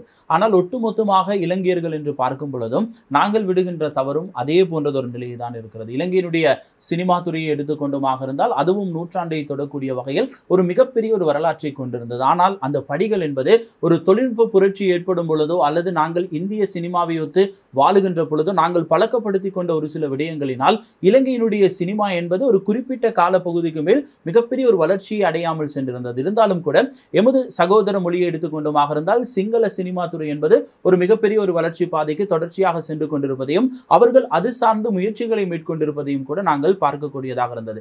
ஆனால் தமிழ் சினிமா துறை என்று வரும் பொழுது இன்னுமே பல்வேறுபட்ட தடைகள், ஏதேனும் ஒரு பிரச்சனைகள் அல்லது இதை தாண்டி செல்ல முடியாத ஒரு சூழல் என்பதற்கு இந்த நிதி என்பது ஒரு பாரிய பற்றாக்குறையாக இருக்கிறது. யாரேனும் ஒருவர் எங்களுக்கு இந்த தயாரிப்பு துறையில் உதவி செய்தால் மட்டுமே தமிழ் சினிமாவில் அதுவும் குறிப்பாக இலங்கை சினிமாவை அடுத்த கட்டத்திற்கு கொண்டு செல்ல வேண்டும். அதனால் தான் பல்வேறுபட்ட திரைப்படங்கள் வெறுமனே குறுந்திரைப்படங்களாக மட்டுமே இலங்கையில் முடிவடைந்து விட்டது. ஒரு முழுநீள திரைப்படம் எடுக்க வேண்டும் என்று ஒரு குறுந்திரைப்படத்தை எடுத்து நாங்கள் அதை ஒரு உதாரணமாக கொண்டு பார்க்கும் பொழுது அனைவராலுமே முடியாது. மிகப்பெரிய இயக்குநர்கள் என்று சினிமாவிலே சொல்லப்படுகின்ற அதுவும் இலங்கையிலே சொல்லப்படுகின்ற பல இயக்குநர்கள் முன்வைக்கின்ற ஒரு பாரிய குற்றச்சாட்டாக இருப்பது நாங்கள் பல குறுந்திரைப்படங்களை எடுத்திருக்கிறோம், அந்த குறுந்திரைப்படங்களை ஒரு முழுநீள திரைப்படங்களாக மாற்ற எண்ணும் பொழுது அதற்கான இந்த தயாரிப்பில் எங்களுக்கு நிதி ரீதியான உதவிகளை செய்பவர்கள் என்பது கிடைக்காத ஒரே ஒரு காரணத்தினால் தான் இது ஒரு மிகப்பெரிய ஒரு தடையாக இருக்கிறது என்று. நீங்கள் வளர்ந்து வருகின்ற ஒரு கலைஞர், இன்னும் பல படிகளை ஏற வேண்டும். இந்த நிதி ரீதியான பிரச்சனையை எப்படி எதிர்கொள்ளப் போகிறீர்கள்? இப்போ நான் லாஸ்ட்டாக எடுத்த இந்த ஷார்ட் ஃபிலிமுக்கு நான் என்னோட அந்த ஸ்டூடியோ மூலியமாக கிடைச்ச ஒரு புகைப்படம் எடுத்து அந்த வெட்டிங் ஷூட்டிங்ஸ் அதில் கிடைச்ச வருமானத்தை வச்சு தான் நான் என்னோடய பணத்துக்கு இன்வெஸ்ட் பண்ணேன். அது தவிர்த்து நான் இந்த சினிமா துறையில் இன்ட்ரெஸ்டாக இருக்கிற சிலர் எனக்கு நான் உங்களுக்காக செய்கிறேன், நான் ஒரு சப்போர்ட் ஒன்று தரேன் அப்படின்னு சொல்லி அவங்களாம் இறங்கி ஒரு ஏதாவது ஸ்பான்சர்ஷிப் பண்ணால் தான் உண்டு. ஸோ அடுத்தடுத்து வரும்போது இதுக்கும் இப்போ நான் இந்த ப்ரீ ப்ரொடக்ஷன்லாம் முடிஞ்சு போஸ்ட் ப்ரொடக்ஷன் டைமிங்கில் நமக்கு ரொம்ப அந்த டைமில் தான் ரொம்பவே ஒரு நிதி தேவை கட்டாயம் இருக்குது. ஏன்னா அப்பொழுதுதான் நாங்கள் தயாரித்து அல்லது நாங்கள் உருவாக்கிய அந்த கருவை வெளியில் கொண்டு வருவது போன்ற ஒரு மிகப்பெரிய ஒரு செயற்பாடு இந்த போஸ்ட் ப்ரொடக்ஷன் என்கின்ற அந்த முழு வடிவத்தை அதை கொடுத்து அதை மக்கள் பார்வைக்காக கொண்டு செல்வது. ஆனால் அப்பொழுதுதான் நீங்கள் கூறியது போல இந்த நிதி ரீதியான பிரச்சனைகளை பல்வேறுபட்ட விதங்களில் சந்திக்க வேண்டிய ஒரு நிலையும் ஏற்படும். நீங்கள் சமீபத்தில் எடுத்த குறுந்திரைப்படம் தொடர்பாகவும் நாங்கள் அதிகமாக பேச வேண்டும். அப்பொழுது அது தொடர்பாக நீங்கள் மேற்கொண்ட சவால்கள் தொடர்பாகவும் நாங்கள் பேச வேண்டும். ஆனால் யாராவது ஒருவர் தொடர்ச்சியாக எங்களை நிதி ரீதியாக ஊக்கப்படுத்தினால் மட்டுமே இந்த துறையில் தொடர்ச்சியாக இருக்க முடியும் என்கின்ற ஒரு நிர்பந்தமும் இருக்கிறது. இதை எப்படி சமாளிக்கலாம் என்று நினைக்கிறீர்கள்? இப்போ நம்ம ஒரு போய்ட்டு ஸ்பான்சர்ஷிப் கேட்கும்போது அவங்க மெயினாகவே கிரிக்கெட் அப்படின்னு சொன்னால் ஓகே இந்தாங்க அப்படின்னு சொல்லிட்டு அது அந்த கிரிக்கெட்டுக்கு தேவையான பேட் பால், அவங்களுக்கு தேவையான யூனிஃபார்ம்ஸ் எல்லாத்தையுமே அவங்க ரெடி பண்ணி கொடுக்குறாங்க. சினிமா அப்படின்னு போயிட்டு நான் அவங்ககிட்ட நிற்கும்போது யோசிக்கிறாங்க ஒரு செகண்ட், இதில் என்ன பெருசாக இருக்க போகுது, நீங்கள் ஒரு சின்ன ஏதோ ஷார்ட் ஃபிலிம் எடுக்கிறீங்க. ஏன்னா இது ஆரம்பத்தில் இந்த யூடியூப்லேயே செஞ்சு எல்லாருமே போட்டு பழக்கிட்டாங்க எல்லோரும். ஸோ இப்போ இந்தியான்னு எடுக்கும்போது என்ன தான் நம்ம ஒரு படம் எடுத்தாலும் அதை தியேட்டரில் தான் நீங்கள் போய்ட்டு பார்க்கணுங்கிறத அது ஒரு ஸ்டைல் ஆகிடுச்சு. என்ன படம் தான் தியேட்டரில் பார்த்தா தான்ப்பா நல்லாயிருக்கும் அப்படிங்கிற மாதிரி. ஆனால் இப்போ ஸ்ரீலங்காவில் பார்த்தோம்னு சொன்னால் யூடியூப் இப்போ நான் ப்ரொமோஷன் பண்ணிக்கிட்டு போகும்போது யூடியூப்பில் போடும் இதுனப்பா நான் பார்த்துக்குறேங்க, இதுக்குள்ளே எதுக்குப்பா காசு, ஒரு டேட்டா கார்டை போட்டிங்கன்னு சொன்னால் யூடியூப்பில் தான் அப்லோட் பண்ணிடலாமே, அதுக்காக இதுக்கெலாம் போய்ட்டு மெயினாக காசு கேட்டுக்கிட்டு இருக்கீங்க. ரொம்பவே ஒரு கஷ்டமான ஒரு சூழ்நிலையில் நான் மாட்டினேன். ஸோ அந்த டைமிங்கில் மெயினாக இப்போ நான் ஒரு ஷூட்டிங்க்கு ப்ரீ ப்ரொடக்ஷனுக்கு நான் ஷூட்டிங் பண்ணுறதா இருந்தால் கூட கேமரா ரெண்ட் கிடையாது இருந்தால் குறைஞ்சது 10,000க்கு மேலே போயிடும். ஸோ நம்ம ஷெட்யூல் பார்க்கும் போகும்போதே ஒரு 1 வீக்குக்கு மேலே போயிடும் நம்ம. ஸோ அப்படிலாம் இருக்கும்போது எனக்கு ரொம்பவே மெயினாக ரொம்ப பக்கமாக இருந்து எனக்கு செயற்பட்டது அம்மாவும் அப்பாவும் தான். ஸோ அப்பா எனக்கு மெயினாக கேமராலாம் வாங்கி கொடுத்தாரு. ப்ரீ ப்ரொடக்ஷனுக்கு கேமரா, கிம்பிள் அதெல்லாம் வாங்கி கொடுத்துருந்தாரு. அது இல்லாமல் இந்த போஸ்ட் ப்ரொடக்ஷனுக்கு அம்மாவாக இறங்கி நீ செஞ்சிட்டப்பா, இது காலை வச்சாச்சு, இதுலேருந்து வந்துடாதீங்க வெளியே அப்படின்ட்டு அம்மாவாக எனக்கு நிதியுதவி செஞ்சுருந்தாங்க. அது இல்லாமல் இந்த சினிமா துறையில் ஆசைப்பட்டு செஞ்ச சிலர் நானாக அவங்களுக்கு செய்கிறேன். இப்போ அடுத்து நீங்கள் ஒரு இன்னொரு படம் எடுக்கும்போது நான் எனக்கு கண்டிப்பாக பங்களிப்பு இருக்கணும், நான் நடிக்கணும். ஸோ அப்படிங்கிற ஆர்வம் இருக்கிறவங்க இந்த மாதிரி உதவி செஞ்சாங்க. ஆனால் மற்றவங்க அந்த சினிமாவை ஒரு விஷயமாகவே எடுத்துக்க மாட்டேங்கிறாங்க. அது சும்மா அது யூடியூப்பில் போடுங்கப்பா பார்த்துக்கலாம். ஸோ நம்ம ஒரு ஷார்ட் ஃபிலிம் ஒரு 20 நிமிஷம் இருக்கும். ஆனால் அவங்க அதை அது போட்டு ஒரு 2 நிமிஷத்துல ஃபோன் பண்ணி நல்லா இருக்குது சூப்பர். ஸோ அதே 20 நிமிஷம் நீங்கள் 2 நிமிஷத்தில் பார்க்கலையே அதை.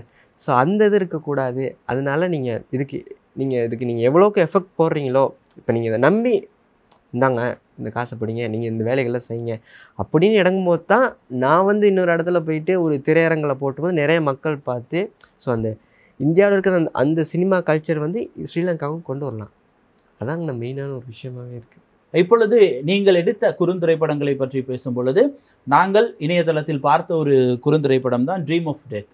ஒரு 13 நிமிடம் ஒரு சிறிய குறுந்திரைப்படமாக அது வெளியாகி இருந்தது. அந்த திரைப்படத்தில் அதுவும் அந்த திரைப்படத்தை பார்க்கும் பொழுது இப்பொழுது த ஸ்டோரி ஆஃப் அஸ் என்கின்ற இன்னும் ஒரு நீளமான ஒரு குறுந்திரைப்படத்தை நீங்கள் இயக்கும் பொழுது இரண்டுக்குமே ஒரு பாரிய வித்தியாசத்தை பார்க்கக்கூடியதாக இருந்தது. 2 வருடத்திற்கு பிறகு இன்னும் ஒரு குறுந்திரைப்படம் வெளிவருகிறது. உங்களுடைய மிகப்பெரிய ஒரு வளர்ச்சியும் உங்களுடைய உழைப்பையும் அந்த இரண்டுக்குமான வித்தியாசமாக எங்களுக்கு பார்க்கக்கூடியதாக இருந்தது. குறிப்பாக ட்ரீம் ஆஃப் டெத் என்கின்ற அந்த குறுந்திரைப்படத்தை முடித்திருப்பீர்கள். இன்னும் ஒரு பாகம் வர இருப்பது போன்ற ஒரு சஸ்பென்ஸோடு முடித்திருப்பீர்கள். ஆனால் அந்த 2வது பாகம் இந்த 2 வருடத்தில் வரவே இல்லை. அந்த கதை இருக்கிறதா, எதிர்காலத்தில் வருமா, அல்லது அது முடிவடைந்து விட்டதா? அது நான் ஒரு 21 நாளில் எடுக்கப்பட்ட ஷூட்டிங், எடிட்டிங் எல்லாமே அந்த ட்ரீம் ஆஃப் டெத் கொரோனா காலத்தில் அந்த டைமிங்லேயே 21 நாட்கள் எடுக்கப்பட்டது.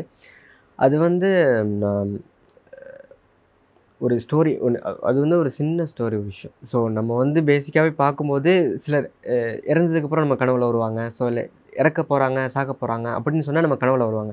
ஸோ அதை பேஸ் பண்ண ஒரு சின்ன ஸ்டோரி ஒன்று. ஸோ நான் அதை ஒரு சின்ன ஷார்ட்டாக சொல்லி முடிச்சிட்டேன். ஸோ அது நான் எனக்கு டீகோட் பண்ணி பார்க்கும்போது எனக்கு விளங்குனுச்சு. ஸோ அதை நான் எதுக்கு அந்த பார்ட் 2 அப்படின்னு சொன்னால், ஸோ இது அந்த சிம்பிளாக சின்னதாக முடியலை, அது இன்னும் பெருசாக இருக்குது, அது இன்னும் விளக்கமாக சொல்லணும். ஸோ அதுக்கு எனக்கு இதில் சொல்ல முடியல. ஸோ எனக்கு ஃப்யூச்சர் ஃபிலிமில் எனக்கு நிறைய ஸ்பான்சர்ஷிப் கிடச்சி நான் அந்த ஒரு மூவியாக தியேட்டர்ஸ்க்கு போடும்போது அதை பார்ட் 1 பார்ட் 2 ரெண்டையுமே ஒன்றாக்கி ஒரு பிக் ஃபிலிமாக நான் அதுக்கு காட்டலாம் அப்படிங்கிறதுக்காக தான் அந்த பார்ட் 2 வச்சுருக்கேன். அப்பொழுது 2ஆம் பாகம் வரும், எதிர்பார்த்து காத்திருக்கலாம். அடுத்ததாக நாங்கள் பேச வேண்டிய மிக முக்கியமான ஒரு திரைப்படம் தான் த ஸ்டோரி ஆஃப் அஸ். இந்த திரைப்படம் தான் இப்பொழுது பூண்டுலோயாவிலே வெளியிடப்பட்டிருக்கிறது. அவர்களுடைய மிகப்பெரிய ஒரு உழைப்பு. இன்று இந்த நிகழ்ச்சிக்கும் அவர் பிரதம அதிதியாகவும் அவருடைய இந்த உழைப்பை பற்றியும் அவருடைய இந்த சினிமா ஆசையை பற்றியும் மலையகத்திலிருந்து ஒரு இளைஞர் தன்னுடைய எதிர்காலத்தை அதுவும் இலங்கையினுடைய சினிமா துறையில் கால் பதிக்க வேண்டும் என்பதற்காக அவர்கள் கற்றுக்கொண்ட விடயங்கள், அவர்களுடைய பயிற்சிகள் இந்த திரைப்படம் முடிந்தால் சமூக வலைதளத்திலே இவர்களுடைய பக்கத்திலே நாங்கள் அதையும் உங்களுக்கு பதிவிட தயாராக இருக்கிறோம். அதனூடாக இவர்கள் எடுத்த இந்த திரைப்படங்களை, அதாவது இந்த குறுந்திரைப்படங்களை பார்க்கும் பொழுதுதான் இவர்களுடைய வளர்ச்சியை உங்களால் புரிந்து கொள்ளக்கூடியதாக இருக்கும். இந்த நிகழ்ச்சிக்கு இவர் வரப்போகிறார் என்றவுடன் தான் நானும் இவரை பற்றியும் தேடினேன், அந்த குறுந்திரைப்படங்களையும் பார்த்தேன். ஆனால் 2 வருடங்களுக்கு வெளிவந்திருந்த த ட்ரீம் ஆஃப் டெத் என்கின்ற அந்த குறுந்திரைப்படத்திற்கும் இப்பொழுது வந்திருக்கின்ற த ஸ்டோரி ஆஃப் அஸ் என்கின்ற அந்த திரைப்படத்துக்குமே ஒரு பாரிய வித்தியாசம் இருக்கிறது. இரண்டுமே ஒரே இயக்குனர் சர்வேஷ் சண்முகம் தான். ஆனால் இவருடைய இந்த இயக்குனர் என்கின்ற இந்த அடையாளத்தை அவர் பெறுவதற்கு இந்த 2 வருடத்தில் அவருடைய உழைப்பு என்பது ஒவ்வொரு காட்சிகளிலுமே அவர்கள் எடுத்திருக்கின்ற அந்த முயற்சி என்கின்ற ஒரு விடயத்தினூடாக அவர்கள் அடைந்த அந்த பயனை நாங்கள் பாராட்டியே ஆக வேண்டும். அதனால் தான் உங்களோடு பல விடயங்களை நாங்கள் பேசிக் கொண்டிருக்கிறோம். உங்களை போன்றவர்களை நாங்கள் வெளிக்கொண்டு வர வேண்டும், அடையாளப்படுத்த வேண்டும். அப்பொழுதுதான் இலங்கையினுடைய சினிமா துறைக்கும் ஒரு சிறந்த எதிர்காலம் இருக்கிறது என்பதை எங்கிருக்கின்ற ஒட்டுமொத்த மக்களுமே பார்க்கக்கூடியதாக புரிந்து கொள்ளக்கூடியதாக இருக்கிறது. நாங்கள் மிகப்பெரிய ஒரு தடையாக பார்த்து கொண்டிருக்கின்ற இந்த ப்ரொடக்ஷன் என்கின்ற இந்த தயாரிப்பு துறையிலே அவர்களுக்கு தேவையான இந்த நிதி உதவிகளை வழங்கி உங்களையும் ஊக்குவித்து இந்த துறையிலே ஒரு மிகப்பெரிய ஒரு சாதனையாளர்களாக பலரும் உங்களை போன்று இந்த துறைக்குள்ளே அவர்களும் சாதிப்பதற்கான ஒரு பாதையை யாராவது ஏற்படுத்தி கொடுக்க மாட்டார்களா என்கின்ற ஒரே ஒரு ஏக்கம் தான் எங்களுக்கும் இருக்கிறது. அதனால்தான் உங்களை நாங்கள் உங்களிடமிருந்தே உங்களுடைய துறை சார்ந்து பல விடயங்களை பேசிக் கொண்டிருக்கிறோம். இவ்வளவு நேரம் நாங்கள் கதைத்து விட்டோம். இப்பொழுது இவர் எடுத்த அந்த ஸ்டோரி ஆஃப் அஸ் என்கின்ற அந்த திரைப்படத்தினுடைய டீசரை பார்த்துவிட்டு இந்த திரைப்படம் தொடர்பாக நாங்கள் பல்வேறுபட்ட விடயங்களை பேசலாம்.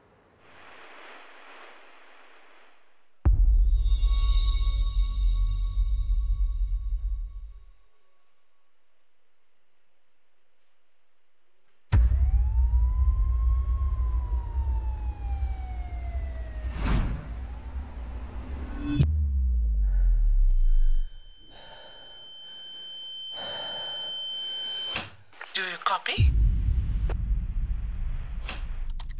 Do you copy?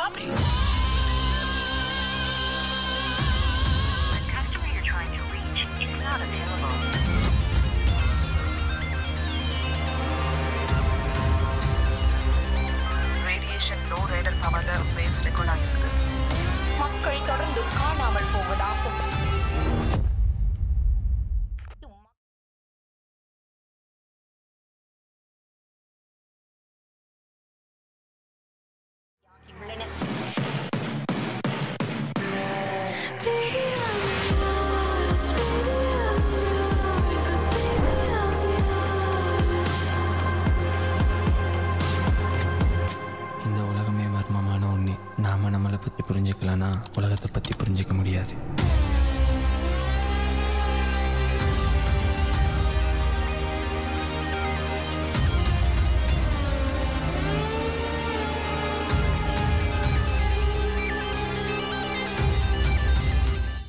இதுதான் அந்த ஸ்டோரி ஆஃப் அஸ் திரைப்படத்தினுடைய டீசர் 6 மாதத்திற்கு முன்பாக வெளியிடப்பட்டிருந்தது. இப்பொழுது பூண்டுலோயாவிலே ஒரு வெள்ளி திரையிலே மக்களுக்கு அதை காண்பிக்க வேண்டும், அது ஒரு மிகப்பெரிய அளவில் பேசுபொருளாக மாற வேண்டும். வெறுமனே இணையதளத்தில் பதிவிட்டு அந்த திரைப்படம் அதோடு முடங்கிவிடக்கூடாது, ஒட்டுமொத்த மக்களுக்குமே சென்றடைய வேண்டும் என்கின்ற ஒரு ஏக்கம் அந்த திரைப்படத்தினுடைய அந்த டீசரை பார்க்கும் பொழுது உங்களுடைய உழைப்பை வைத்து எங்களால் புரிந்து கொள்ளக்கூடியதாக இருந்தது. த ஸ்டோரி ஆஃப் அஸ், அதை பற்றி சொல்லுங்களேன். ஸோ நீங்கள் இந்த ட்ரீசர் பார்க்கும்போது அதில் மெயினாகவே ஒரு மிஸ்ட்ரியான ஒரு விஷயத்த நான் மெயின் பண்ணி காட்டியிருப்பேன். அதுவும் இல்லாமல் நான் மெயினாக சொல்லியிருப்பேன் அந்த ஒரு வாக்கியம், இந்த உலகமே மர்மமான ஒன்று, நாம் நம்மளை பற்றி புரிஞ்சுக்கலன்னா உலகத்தை பற்றி புரிஞ்சிக்க முடியாது. ஸோ இப்போ நம்ம இந்த உலகத்தில் வந்து ஏதாவது ஒரு இடத்த போய்ட்டு நம்ம பார்த்தாலும் ஏதாவது ஒரு மர்மமான விஷயம் இருக்கும்.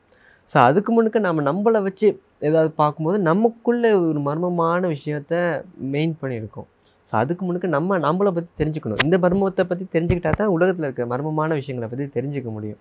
ஸோ அதை பேஸ் பண்ணி தான் நான் வந்து அந்த ஸ்டோரி ஆஃப் அஸ், ஸோ அந்த என்னை பற்றிய கதை, நான் என்னை பற்றி நான் சொல்கிறேன் அப்படிங்கிற அந்த ஸ்டோரியை வந்து ஒரு மனுஷனுக்கு நடக்கிற ஒரு மனிதனுக்கு ஒரு நபருக்கு நடக்கிற ஒரு விஷயத்த அந்த ஒரு கதை மூலயமா ஸ்டோரி ஆஃப் அஸ் மூலயமா நான் சொல்கிறதுக்கு வந்திருக்கேன். ஏன் இத்தனை ரத்தம் அந்த திரைப்படத்திலே? ஸோ அதில் மெயினாக பார்க்கும்போது அந்த ஒரு நல்ல விஷயத்த ஒரு மறுமலர்ச்சியை கொண்டு வரணும் அப்படின்னு ஒருத்தவங்க வந்தாங்கன்னா அது எதிர்க்கணும் அப்படிங்கிற ஒரு டீம் கண்டிப்பாகவே வரும். ஸோ அந்த இடத்துல வந்து பேச்சுவார்த்தையே கிடையாது. கண்டிப்பாக அது அவங்கள வந்து உயிர் வாழவே விட்டுறக்கூடாது. அவங்க இருந்தால் தானே இந்த வேலை செய்வாங்க. ஸோ அதுக்காக அவங்கள கொல்லப்படணும், அவங்க கொண்டு வரணும். ஸோ அப்படிங்கிற பேஸ் பண்ணுறது தானே எல்லாமே பிளட், அதை மெயின் பண்ணி வச்சிடணும். கம்யூனிசமும் முதலாளித்துவமும் இணைந்த ஒரு கலவையாகத்தான் இந்த ஸ்டோரி ஆஃப் அஸ் என்கின்ற இந்த குறுந்திரைப்படம் என்பது இப்பொழுது வெளியாகி கொண்டிருக்கிறது. பலவிதமான மிஸ்டோரியஸான இந்த உலகத்திலே என்னுடைய வாழ்க்கை எப்படி இருக்க போகிறது, என்னுடைய கதை, என்னுடைய பக்கம் எப்படி இருக்க போகிறது. பலர் நடித்திருந்தார்கள், பலர் உழைப்பை கொட்டியிருந்தார்கள். அனைவரிடமுமே ஒரு வித்தியாசம் தெரிந்தது, ஒரு உழைப்பு தெரிந்தது, ஒரு புதியதொரு நடிகர்கள் நடிகைகள் கிடைத்து விட்டார்கள் என்கின்ற ஒரு சந்தோஷமும் இருந்தது. அதை தாண்டி நீங்கள் கூறியது போல இந்த ஃப்ரேம் என்கின்ற ஒரு விடயம் இருக்கிறது. இந்த குறுந்திரைப்படத்தில் பலவிதமான ஃப்ரேம்களை எங்களால் பார்க்கக்கூடியதாக இருந்தது. ஒவ்வொரு ஃப்ரேமையும் நீங்கள் கூறியது போல கிறிஸ்டோபர் நோலனாக இருக்கலாம் அல்லது பல்வேறுபட்ட இயக்குநர்களினுடைய ஒரு வடிவமாக நீங்கள் சில காட்சிகளை அமைத்திருந்தீர்கள், சில காட்சிகளை வகைப்படுத்தி இருந்தீர்கள். எப்படி இந்த திட்டம் அல்லது இந்த யோசனை அல்லது இப்படி ஒரு திரைப்படத்தை நான் கொடுக்க வேண்டும் என்கின்ற ஒரு ஆர்வம் ஏற்பட்டது? ஸ்டார்டிங்கில் சொன்னது போல நம்ம ஒரு நல்ல ஒரு படம் கொடுக்கணும்னா நம்ம நிறைய ஒரு நல்ல படங்கள் பார்த்துருக்கணும். ஸோ அப்போ தான் நம்ம அதுலேருந்து ஐடியா எடுக்கணும்.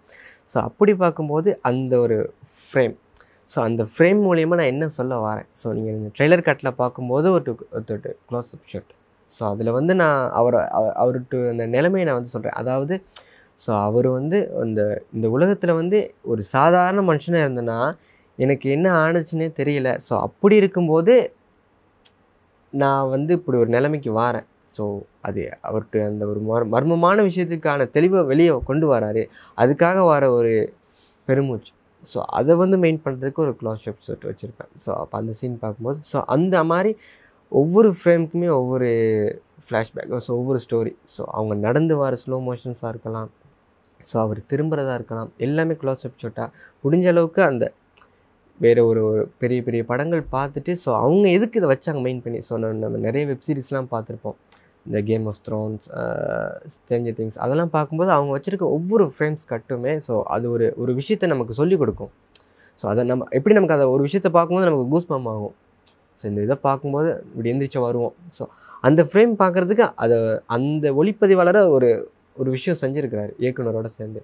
ஸோ அதை நான் வந்து ஸோ ஓகே நம்ம ஏதோ இந்த ஒரு ஷார்ட் ஃபிலிம் எடுத்து முடிச்சிட்டோம், அதை நம்ம இதில் காட்ட போகிறோம் அப்படின்னு இது பண்ணாமல் ஒரு ஃப்ரேம் வைப்போம்.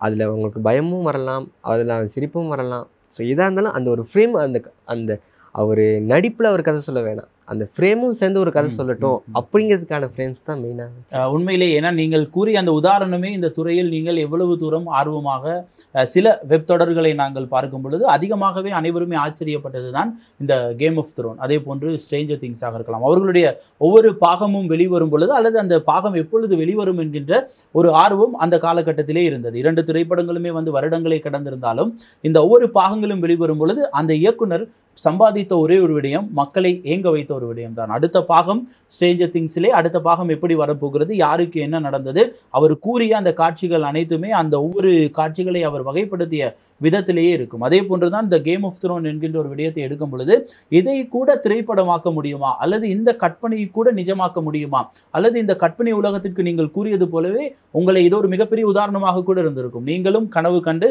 அந்த கனவுக்குள்ளே ஆக்களை கொண்டு போய் சேர்ப்பதற்கு இந்த கேம் ஆஃப் த்ரோன் ஒரு மிக சிறந்த உதாரணமாகவும் இருந்திருக்கலாம். அப்படிப்பட்ட படைப்புகளை கொடுத்த இயக்குநர்களிடமிருந்து பலவிதமான விடயங்களை நாங்கள் கற்றுக்கொள்ளலாம். அதற்கு பிறகு சினிமா படங்களை எடுத்த இயக்குநர்களிடமிருந்தும் பல விடயங்களை கற்றுக்கொள்ளலாம். அதே போன்று குறுந்திரைப்படங்கள், ஆவண படங்களை மட்டுமே எடுத்திருப்பவர்களை கொண்டும் கூட நாங்கள் பல பாடங்களை கற்றுக்கொள்ளலாம். இவ்வாறு இருக்கின்ற இயக்குநர்களிடமிருந்து நீங்கள் ஒவ்வொரு விடயங்களாக எடுத்து அதை உங்களுடைய படைப்பிலே வைக்கும் பொழுது ஒரு எதிர்கால நோக்கம் இருக்கும் தானே. நானும் பல விருதுகளை வாங்க வேண்டும், சர்வதேச அளவில் என்னுடைய குறுந்திரைப்படத்தை கொண்டு போய் சேர்க்க வேண்டும், இவ்வாறான முயற்சிகளை எடுப்பதற்கு எப்பயாவது முயற்சித்ததுண்டா? முதல் ஸ்டெப்பே இதுதான். ஸோ இது மூலியமாக நம்ம அடுத்தடுத்த விஷயங்கள், இப்போது நம்ம இவ்வளோ வெப்சீரிஸை பற்றி சொல்லியிருந்தேன் நான். ஸோ ரொம்பவே பிரபலியமான வெப்சீரிஸ். ஸோ அதை சொல்லும்போது நான் இந்த கதை வந்து ஒரு குறுந்திரைப்படமாக நான் எடுக்கணும்னு நினைக்கவே இல்லை. ஸோ இது என்னோட ஒரு பெரிய ஒரு மைனஸ் பாயிண்ட்டாகவே தான் இருக்குது. இது நான் வந்து ஒரு 2 சீசன் எடுக்கணும். ஸோ சர்வதேச எபிசோட்ஸ் வந்து கண்டிப்பாக ஒரு சீசனுக்கு 8 எபிசோட்ஸ் இருக்கணும். ஸோ ஒரு 2 சீசன் எடுக்கணும். ஸோ அப்போ தான் நம்ம டீட்டெயில்டாக ஒரு விஷயத்தை கொண்டு போகணும் அப்படிங்கிறது என்னோட ஆர்வம். ஸோ இப்போ நீங்கள் ஒவ்வொரு ஓடிடிலையும் பார்க்கும்போது அந்த ஒவ்வொரு வெப்சீரிஸோட அளவுமே குறிப்பிட்ட அளவு ஒரு 1 ஹவராவது இருக்கும். ஸோ அந்த அளவுக்கு நம்ம ஒரு டீட்டெயில்டான ஒரு விஷயத்த சொல்லணும். இந்த ஸ்டோரி இப்போ நீங்கள் கூட இந்த ஒரு குறுந்திரைப்படம் வந்து நான் ஓடிடியில் நான் ரிலீஸ் பண்ணும்போது பார்க்கும்போது உங்களுக்கு ஃபஸ்ட் டைம் பார்த்தோன்னே இது என்ன சொல்கிறாரு அப்படிங்கிறது கொஞ்சம் ஒரு யோசனை இருக்கும். கொஞ்சம் நீங்கள் டீகோட் பண்ணி தான் பார்க்கணும். ஸோ நான் அந்த அளவுக்கு நான் ஒரு பெருசாக எடுக்க வேண்டிய ஒரு 1 ஹவர் படி பார்க்கும்போது கிட்டத்தட்ட 16 மணி நேரம் வர வேண்டியதை வெறும் ஒரு 30 நிமிஷத்துக்கு நான் மாற்றிருக்கிறேன். அந்த இதில் எனக்கு கொஞ்சம் ஒரு கஷ்டமான நிலைமை. ஸோ நான் ஒரு டீகோட் பண்ணுற மாதிரி விஷயத்த சொல்லியிருக்கிறேன். ஸோ இதை அவங்க புரிஞ்சுக்குவாங்களா, ஸோ அப்படிங்கிற இதுன்னு ஓடிக்கிட்டே இருக்குது. ஸோ அது இல்லாமல் ஸோ அதுக்கு மெயினான ரீசன்ஸ் வந்து ஸ்பான்சர்ஷிப். அதுவும் இல்லாமல் ஸ்ரீலங்காவில் வந்து இந்த வெப்சீரிஸுங்க பார்ப்பாங்களா. ஸோ இப்போ நீங்கள் வந்து எவ்வளோத்த பிரபலியமான ஒருத்தர்கிட்ட நீங்கள் பார்க்குறீங்க. இதுவே இப்போ நான் ஸ்ரீலங்காவில் ஒருத்தர், இப்போ நானும் இல்லை, இப்போ எனக்கு எடுத்தோ இல்லாட்டி எனக்கு முன்னுக்கு இருக்கவங்களாம் யார் மூத்த கலைஞர்கள் யார் வேணாலும் செய்யலாம். ஸோ அவங்களுக்கு இந்த ஒரு இம்பார்ட்டன்ட் கொடுப்பீங்களா? ஸோ இப்போ நம்ம வந்து ஒரு படம் பார்க்க போகிறோம், அதுக்காக நம்ம டைம் ஒதுக்குவோம் கண்டிப்பாக. ஸோ இந்த பிளாட்ஃபார்ம்லேருந்து ஒரு வெப்சீரிஸ் ரிலீஸ் ஆகுனா அந்த ஒரு 1 ஹவர் எங்கிட்டுமே யாரையும் பார்க்காம காதில் ஹெட்ஃபோனை போட்டுக்கிட்டு இப்படி பார்க்குற அளவுக்கு நம்ம ஸ்ரீலங்காவில் வந்து நமக்கு ஒரு வாய்ப்பு கொடுக்க மாட்டேங்கிறாங்க யாருமே. ஸோ நம்ம ஊர்லேயே வந்து சொல்கிறாங்க, ஒரு 22 நிமிஷத்துக்கு சொல்கிறாங்க, சரி நீங்கள் ஷார்ட் ஃபிலிம் தானேப்பா, நீங்கள் யூடியூப்பில் போடுங்க நான் பார்த்துக்குறேன். ஸோ அதுக்கெல்லாமா எனக்கு வேலை இருக்குதுப்பா அப்படின்னு சொல்கிறாங்க. ஸோ அப்படி இருக்கும்போது ஒரு மனக்கவலை ஒன்று. ஸோ இதை நான் அவ்வளோ தூரம் நான் 16 மணி நேரம் எடுத்தேன்னு சொன்னால் அதை எப்படி பார்ப்பாங்க? ஸோ 22 நிமிஷத்துக்கே அவங்க எனக்கு டைம் கொடுக்க மாட்டேங்கிறாங்களே. ஸோ அந்த இதனால் அது வரவேற்க மாட்டேங்கிறாங்க அப்படிங்கிற மனக்கவலையோட அந்த ஸ்டோரியை நான் ரொம்பவே சின்னதாக்கியிருக்கேன்.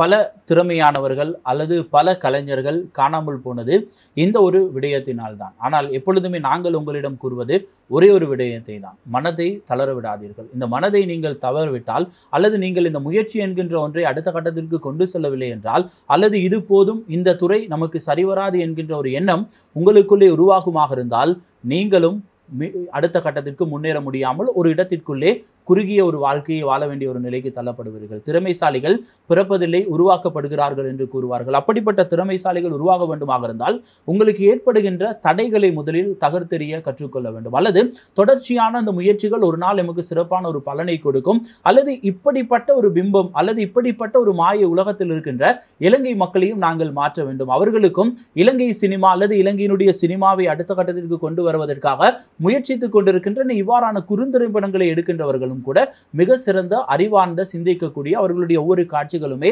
எதிர்காலத்தை மையமாக கொண்டு ஒரு இந்த தொழில்நுட்ப புரட்சிக்கு ஏற்றவாறு அவர்களுடைய சிந்தனையும் மாறுபட்டு இருக்கின்றது என்கின்ற விடயத்தை நீங்கள் தான் புரிய வைக்க வேண்டும். ஏதேனும் ஒரு விடயத்தில் மனம் தளர்ந்து இந்த துறையிலிருந்து நான் வெளியேறி விடுகிறேன் அல்லது இந்த திரைப்படத்தோடு என்னுடைய இந்த சினிமா வாழ்க்கைக்கு முற்றுகையிடை போடுகிறேன் என்று நீங்கள் நினைத்தால் அது உங்களுடைய பிழையாக மட்டுமே இருக்கும். காரணம், இலங்கையினுடைய சினிமா, இலங்கையினுடைய மக்களினுடைய ரசனை நீங்கள் புரிந்து கொள்ள வேண்டும். நாங்கள் இந்திய சினிமாவை அதிகமாக பார்த்து விட்டோம். நீங்கள் கூறியது போல இலங்கையில் இருப்பவர்களும் இப்பொழுது அதிகமாக இந்த வெப் சீரிஸை பார்க்கிறார்கள், அதே நேரத்தில் ஹாலிவுட் திரைப்படங்களை பார்க்கிறார்கள். அவர்கள் அப்படிப்பட்ட ஒரு பிம்பத்தில் இருக்கும் பொழுது திடீரென இலங்கை சினிமாக்குள்ளே நாங்கள் எடுக்கின்ற இந்த குறுந்திரைப்படங்கள் அந்த தரத்திற்கு இல்லை என்றால் அதனை அவர்கள் தவிர்ப்பதோ அல்லது அதை புறந்தள்ளுவதோ என்பது ஒரு சாதாரணமான ஒரு விடயம்தான். அனைவருக்குமே ஒரு தேவை கிடையாது. நிச்சயமாக நான் இதை பார்த்து அவர்களை வளர்த்து விட வேண்டும் என்ற காலப்போக்கில் பலருக்கும் பலவிதமான வேலைகள் இருக்கிறது. ஆனால் நீங்கள் உங்களுடைய முயற்சியை, உங்களுடைய தரத்தை அடுத்த கட்டத்திற்கு கொண்டு செல்ல வேண்டும். குறிப்பாக நான் ஏன் இது உதாரணமாக கூறுகிறேன் என்றால் 2022ஆம் ஆண்டு ஒரு குறுந்திரைப்படத்தை உங்களால் வெளியிட முடிகிறது. 2024ஆம் ஆண்டு இப்பொழுது இந்த கடந்த மாதம் டிசம்பர் 28ஆம் தேதி ஒரு திரைப்படத்தை உங்களுக்கு உங்களுடைய பகுதியிலேயே பூண்டுலோயாவிலே ஒரு வெள்ளி திரையில் காண்பிப்பது போல ஒரு ப்ரொஜெக்டரிலே ஒரு திரைப்படத்தை நீங்கள் எடுத்த அந்த ஸ்டோரி ஆஃப் அஸ் என்கின்ற ஒரு திரைப்படத்தை காட்டுகிறீர்கள். அந்த 2 திரைப்படத்தை எடுக்கும் பொழுதே நீங்கள் பலவிதமான விடயங்களை கற்றுக்கொண்டிருந்தீர்கள். பல மாற்றங்களை அந்த 2 குறுந்திரைப்படங்களையும் பார்ப்பவர்களுக்கு புரியும். இந்த திரைப்படத்தை எடுத்த விதமும் இப்பொழுது வந்திருக்கின்ற திரைப்படத்தில் எத்தனை விதமான ஒரு புது முயற்சிகள், மாற்றங்கள், நீங்கள் கூறியது போல இந்த ஒவ்வொரு ஃப்ரேமும் நீங்கள் வைத்த விதங்கள் என்பது உங்களுடைய வளர்ச்சியை காட்டுகிறது. அதே போன்றுதான் பார்வையிடுகின்ற மக்களும் அவர்களும் அதை நோக்கி அதற்குள்ளே செல்ல வேண்டுமாக இருந்தால், உங்களுடைய கற்பனை வளத்திற்குள்ளே அவர்கள் வர வேண்டுமாக இருந்தால் அந்த காட்சி அமைப்பு ஹாலிவுட் திரைப்படங்களை போன்று இருக்க வேண்டும். இந்திய சினிமாவை ஒத்ததாக இருக்க வேண்டும்.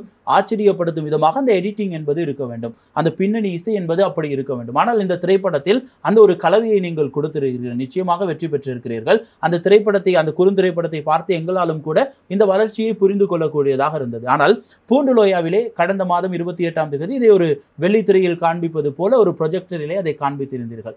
அந்த மக்கள் என்ன சொன்னார்கள்? எப்படி வரவேற்றார்கள்? அவங்க வந்து மெயினாக இப்போ நான் சொன்ன மாதிரி நான் ஒரு 16 மணித்தியாலம் எடுக்க வேண்டிய ஒரு படத்தை நான் வந்து வெறும் ஒரு 22 நிமிஷத்தில் கொடுத்தது. அவங்களுக்கு வந்து ஒரு நீங்கள் இன்னும் மேலும் எங்களுக்கு கதை கொஞ்சம் புரியலை, அது இன்னும் கொஞ்சம் நீங்கள் நிறைய எடுத்துருக்கணும், இன்னும் நீங்கள் கதை கொஞ்சம் டெவலப் பண்ணி சொல்லியிருக்கலாம். ஸோ அப்போ அதான் நான் நிறைய பார்த்துருப்போம். அந்த இது எங்களுக்காக வந்தவர்கள் அவங்க வந்து மெயினாகவே கேட்ட ஒரு விஷயமாகவே அது இருக்குது. ஸோ அப்போ அந்தளவுக்கு எடுக்கணும் அப்படிங்கிறக்கும் போது நான் இப்போ ஒரு இந்தியன் சினிமா லெவலில் தான் எல்லாத்தையுமே பார்க்குறாங்க. ஸோ நானும் அந்த லெவலில் தான் பார்த்தேன். அதனால தான் அந்த ஒரு அவுட்புட் கொடுக்கணும், கண்டிப்பாக அந்த ஸ்டைலில் இருக்கணும் அப்படிங்கிறதுக்காக தான் மெயின் பண்ணி 2.5D animations, 3D animation, so அதில் வர்ற வசனங்கள், டப்பிங், ஸோ ஸ்லாங். இப்போ நம்ம ஒரு ஏன்னா மெயினாகவே அந்த ஸ்ரீலங்கன் ஸ்லாங்கை வந்து ஸ்ரீலங்காவில் பார்க்குறவங்களே விரும்ப மாட்டேங்கிறாங்க. ஸோ அந்த ஸ்லாங்கில் இருக்கக்கூடாது. ஸோ இந்தியன் ஸ்டைல் பேசுகிற ஸ்லாங்கில் இருக்கணும் டப்பிங். ஸோ மியூசிக் எல்லாமே அந்த நான் காப்பரேட்ஸில் இருக்கணும் அப்படிங்கிறதுக்காகவே அதுக்காகவே பேஸ் பண்ணி மெயினாக எடுத்து அந்த ஸ்டோரி தவிர்த்து மற்ற எல்லா வேலையுமே டெக்னிக்கலாக ஸோ இந்தியன் ஸ்டைலில் இருக்கணுமே பேஸ் பண்ணி கொடுக்கும்போது அவங்களுக்கு அந்த கதை தவிர்த்து மற்ற அவ்வளோ விஷயமே அவங்களுக்கு பிடிச்சிருந்துச்சி. ஸோ ஒவ்வொருத்தரும் சொன்ன விஷயம் வந்து எடிட்டிங் நல்லா இருக்குது, பிடிச்சிருக்குது, ஃப்ரேம்ஸ் பிடிச்சிருக்குது, ஸோ நீங்கள் அதை கொண்டு வந்த 3D அனிமேஷன் 2D அனிமேஷன்ஸ் பிடிச்சிருக்கு, டப்பிங் பண்ண விதம், அந்த வாய்ஸ் பிடிச்சிருக்குது. ஏன்னா சாதாரணமாக எடுக்கும்போது எல்லாமே ஒரு ஃபோன்லேயே சும்மா சிம்பிளாக முடிச்சிருவாங்க. ஸோ அதெல்லாம் இல்லாமல் கொஞ்சம் ப்ராப்பராக எல்லாத்துக்குமே இறங்கி வேலை செஞ்சுருக்கீங்க அப்படிங்கிறத வந்து எல்லாமே மெயின் பண்ணி சொன்னாங்க.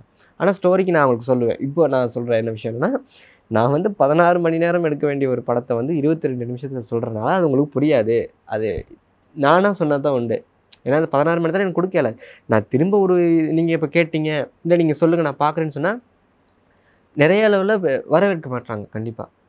ஸோ அதுக்கு முன்னுக்க நான் இந்த மற்ற விடயங்கள்லாம் எதிர்பார்க்க வைக்கணும். ஸ்ரீலங்காவில் வந்து எல்லாருமே பார்க்க வச்சுட்டா தான் நான் அந்த 16 மணி நேர படத்தை வந்து நான் உங்களுக்கு கொடுக்கணும். அதற்கு இன்னுமே நீங்கள் அதிகமாக உழைக்க வேண்டும், இன்னும் அதிகமாக பாடுபட வேண்டும். இந்த திரைப்படம் உங்களுக்கு இன்னும் ஒரு உந்து சக்தி, இன்னும் ஒரு உதாரணம். அடுத்த திரைப்படத்திற்கு இன்னும் ஒரு 2 வருடங்கள் எடுக்காமல் மிக குறுகிய அதாவது இந்த 2025ஆம் ஆண்டிலேயே நீங்கள் ஒரு குறுந்திரைப்படத்தை எடுக்க வேண்டும், அல்லது இதனுடைய பாகம் 2ஆக கூட இருக்கலாம். இதனுடைய தொடர்ச்சி மக்களுக்கு இன்னும் புரியக்கூடிய வகையில், எளிதாக கொண்டு போய் சேர்க்கக்கூடிய வகையில் இருக்க வேண்டும். நீங்கள் கூறியது போல உங்களுடைய திறமை மீது மக்களுக்கு எந்த விதமான சந்தேகமும் கிடையாது. பலரும் பலவிதமான கருத்துக்களை, குறிப்பாக உங்களுடைய நண்பர்கள் அல்லது அந்த திரைப்படத்தை பார்த்து அந்த பிரதேசத்தில் இருக்கின்ற மக்கள் அவர்கள் ஒரு விடயத்தை கூறும் பொழுது இதுதான் உங்களுக்கு கிடைத்த மிகப்பெரிய ஒரு அங்கீகாரம்.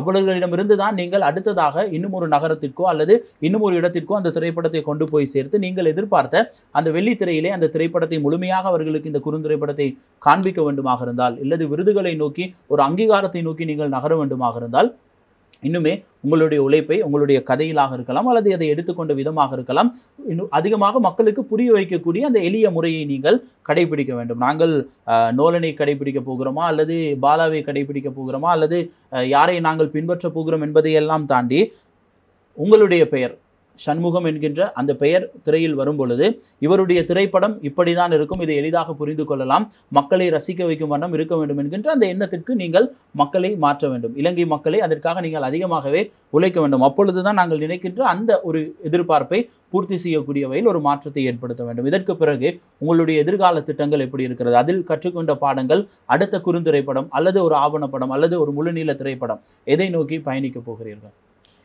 ஒரு பிக் ஃபிலிம். ஸோ அதை வந்து மக்களும் வந்து ஒரு யூடியூப்பில் எதிர்பார்க்கவும் கூடாது, ஒரு சின்ன ப்ரொஜெக்டர்லையும் எதிர்பார்க்கக்கூடாது, திரையரங்குகளை எதிர்பார்க்கணும். ஸோ நீங்கள் அவங்களே வந்து கேட்கணும், நீங்கள் இது வந்து நீங்கள் கண்டிப்பாக தியேட்டர்ஸில் தான் போடணும், ஸோ நாங்கள் எல்லாமே தியேட்டர்ஸில் வந்து பார்க்குறோம். ஸோ அப்படிங்கிற ஒரு வாய்ப்பை வந்து அவங்களுக்கு எனக்கு கொடுக்கும்போது அது எனக்கு ஒரு பெரிய ஒரு மோட்டிவேஷனஸாக இருக்கும். 2025 எப்படி இருக்க போகிறது? இப்பொழுது நாங்கள் 2025க்குள்ளே இருக்கிறோம். உங்களுடைய திரைப்படம் கடந்த டிசம்பர் மாதம் 28ஆம் தேதி வெளியிடப்பட்டிருக்கிறது. அடுத்ததாக இந்த வருடத்தில் எத்தனை குறுந்திரைப்படங்களை நாங்கள் எதிர்பார்க்கலாம் அல்லது உங்களுடைய எதிர்கால திட்டம் எப்படி இருக்கிறது? இப்போதைக்கு கைவசம் வந்து என்கிட்ட 2 ஸ்டோரி இருக்குது. பட் அதுக்கு வந்து நிறைய ஆர்டிஸ்ட் தேவைப்படுறாங்க, நடிகர்கள் தேவைப்படுறாங்க. அதில் முக்கியமாகவே பெண்கள் கொஞ்சம் தேவைப்படுறாங்க. அதாவது அந்த மெயினாக நடிக்கிற ஃபீமேல் கேரக்டர்ஸ் நிறைய பேர் தேவைப்படுறாங்க. மலையத்தில் பொறுத்தளவில் அதுதான் ரொம்பவே அது இன்னொரு பக்கம் அதை வரவேற்க மாட்டேங்கிறாங்க குறுந்திரைப்படங்களை. ஸோ அதே மாதிரி அந்த படத்துக்கு சப்போர்ட்ஸ் தர மாட்டேங்கிறாங்க, ஸோ நடிக்க மாட்டேங்கிறாங்க. ஸோ நடித்து அவங்க சொல்கிறாங்க, ஸோ இந்த படத்தை எப்படி பார்க்குறது, ஸோ நீங்கள் எப்படி படம் எடுக்கிறீங்க. இப்போ இதே நம்ம வந்து மலையத்தை விட்டு வெளியே வந்துட்டோம்னு சொன்னால் நிறைய பேர் இருக்காங்க. ஸோ அவங்களுக்கு வந்து நிறைய பேமெண்ட், ஏன்னா இப்போ நம்மளே முடிஞ்ச அளவுக்கு லோ பட்ஜெட், ரொம்பவே சொல்லப்போனால் நோ பட்ஜெட்டில் தான் படமே எடுத்துக்கிட்டு இருக்கிறோம். ஸோ அப்படி இருக்கும்போது அங்கே பட்ஜெட்டுங்கிறது கூடிடக்கூடாது. நான் இந்த படத்துக்கு ரொம்பவே பார்த்து தான் எல்லா விஷயத்தையுமே கொண்டு போனோம். ஸோ ஸ்பான்சர்ஸ் கிடைக்கிறதையும் வேஸ்ட் பண்ணிடாமல் ஒரு சரியான முறையில் தான் கொண்டு போனோம். ஸோ வெளியிலேருந்து கண்டிப்பாக ஆள் எடுத்து செய்யலாது. ஆனால் கண்டிப்பாக ஒரு நல்ல படம் ஒருத்தருக்கு ஒரு நம்பகத்தகமான ஒரு விஷயத்தை கொடுக்கணும்னு சொன்னால் ஸோ அந்தந்த ஆர்டிஸ்ட்டு தான் வச்சு யூஸ் பண்ணி எடுக்கணும். ஸோ அதை இதுக்கு நான் வெளியே போய்ட்டு தேடணும் அப்படிங்கிறேன். நீங்கள் உங்களுக்குள்ளே திறமையை வச்சுக்கிட்டு இருக்கீங்க. மலையத்தில் இருக்கிற மாணவர்களாக இருக்கலாம், இளைஞர்களாக இருக்கலாம், அவங்க உள்ளுக்கு நிறைய திறமைகள் இருக்குது. ஸோ நான் அவங்கள்ட்ட தேடி போகும்போது அவங்க வந்து இதை ஒரு விஷயமாக எடுத்துக்க மாட்டேங்கிறாங்க, சிம்பிளாக முடிச்சிடுறாங்க. சரிண்ணாப்பா, சின்ன ஷார்ட் ஃபிலிம் தானே, இதெல்லாம் பெருசாக எடுக்க போகிறீங்க அப்படின்னு சிம்பிளாக முடிச்சிடுறாங்க. ஸோ அதுதான் கொஞ்சம் கஷ்டமாக இருக்குது. நீங்கள் பேசியதை வைத்து எனக்கு தோன்றிய ஒரு சில விடயங்களை கூறுகிறேன். நீங்கள் மலையகத்திற்கு செல்கிறீர்கள், பல மாணவர்களை சந்திக்கிறீர்கள். முடிந்தால் நீங்கள் எடுக்கின்ற இந்த குறுந்திரைப்படங்களினுடைய இன்னும் நீளத்தை குறைத்து 2 நிமிடத்தில் 1 நிமிடத்தில் நாங்கள் டீசர் எடுப்பது போல உங்களுடைய அதீதிய திறமையில் ஏதேனும் ஒரு காட்சியை அல்லது ஏதேனும் ஒரு சம்பவத்தை அதை காட்சிப்படுத்தி நீங்கள் அதை அவர்களுக்கு வெளியிட்டு காட்டினால், இவ்வாறான ஒரு விடயத்தை தான் நாங்கள் முழு நேர திரைப்படமாக எடுக்க போகிறோம் அல்லது ஒரு 15 நிமிட குறுந்திரைப்படமாக எடுக்க போகிறோம் என்று ஒரு 10 டீசர் போன்ற ஒரு குறுந்திரைப்படங்களை 2 நிமிடத்திற்குள்ளே எடுத்து உங்களுடைய ஒட்டுமொத்த திறமையும் வெளிப்படுத்தி உங்களுடைய உழைப்பை போட்டு நீங்களாகவே அதை செய்து அதை அவர்களுக்கு ஒரு ஒர்க் ஷாப் போன்று போட்டு காண்பித்து அதனூடாக நீங்கள் உங்களுக்கு தேவையான இந்த நடிப்பு துறையிலே ஆர்வம் இருக்கின்ற அதை பார்ப்பவர்களுக்கு அதற்கு பிறகு நடிக்க வேண்டும் என்கின்ற ஒரு ஆர்வம் தோன்றும் தானே. இவ்வாறான ஒரு முயற்சியை மேற்கொண்டு நீங்கள் ஏன் அடுத்த கட்டத்திற்கு நகரக்கூடாது? இந்த விஷயங்களை பற்றி என்னோட பாடசாலை ஆசிரியர்கள் அதிபர்கள்லாம் பேசினாங்க. ஸோ இந்த மாதிரி செய்வோம் அப்படின்ட்டுன்னு நான் இந்த ஒரு ஷார்ட் ஃபிலிமையும் நான் வந்து சில பாடசாலைகளில் போட்டு அங்கேருந்து ஒரு நடிகர்களை எடுக்கலாம், ஒரு நடிகைகளை எடுக்கலாம் அப்படிங்கிற ஒரு ஐடியா ஒன்று ஓடிக்கிட்டே இருக்குது. ஸோ முடிஞ்ச அளவுக்கு இந்த ஒர்க் ஷாப்புங்கிறது ஓகே. ஸோ ஒர்க் ஷாப் அப்படிங்கிறது ஒரு பெரிய விஷயம். ஸோ இப்போ இதை பார்க்குறவங்க இப்போ நான் வந்து ஒர்க் ஷாப் செய்கிற அளவுக்கு ஒரு பெரிய ஆளா அப்படின்னு கேட்பாங்க. ஸோ நான் வந்து நானாக கற்றுக்கிட்ட விஷயம் அதை வச்சு இங்கே இருக்கின்ற ஒரு பாரியதொரு பிரச்சனையே அதுதான். பிறர் எம்மை எப்படி நினைப்பார்கள் என்பதை நாங்கள் ஒரு புறம் தள்ளி வைத்து விட வேண்டும். நீங்கள் இப்பொழுது ஒரு இயக்குனர், ஒரு திரைப்படத்தை இயக்கியிருக்கிறீர்கள். இன்னும் இந்த இயக்குனர் துறையில் சாதிக்க வேண்டும் என்று நினைக்கிறீர்கள்? உங்களுடைய திரைப்படத்திற்காக தான் நீங்கள் இப்பொழுது நபர்களை தேடப் போகிறீர்கள். நடிகர்களாக இருக்கட்டும், நடிகைகளாக இருக்கட்டும், ஒட்டுமொத்தமாக உங்களுடைய திரைப்படத்திற்கு அந்த கதாபாத்திரத்திற்கு தேவையானவர்களை தேடி செல்ல போகிறீர்கள். அதற்காக ஒரு ஒர்க் ஷாப் வைக்க போகிறீர்கள். இந்த ஒர்க் ஷாப் என்கின்ற இந்த ஒரு பெயரை கேட்டவும் அது ஒரு மிகப்பெரிய ஒரு வேலை என்று கூட நாங்கள் நினைக்க வேண்டிய ஒரு தேவை கிடையாது.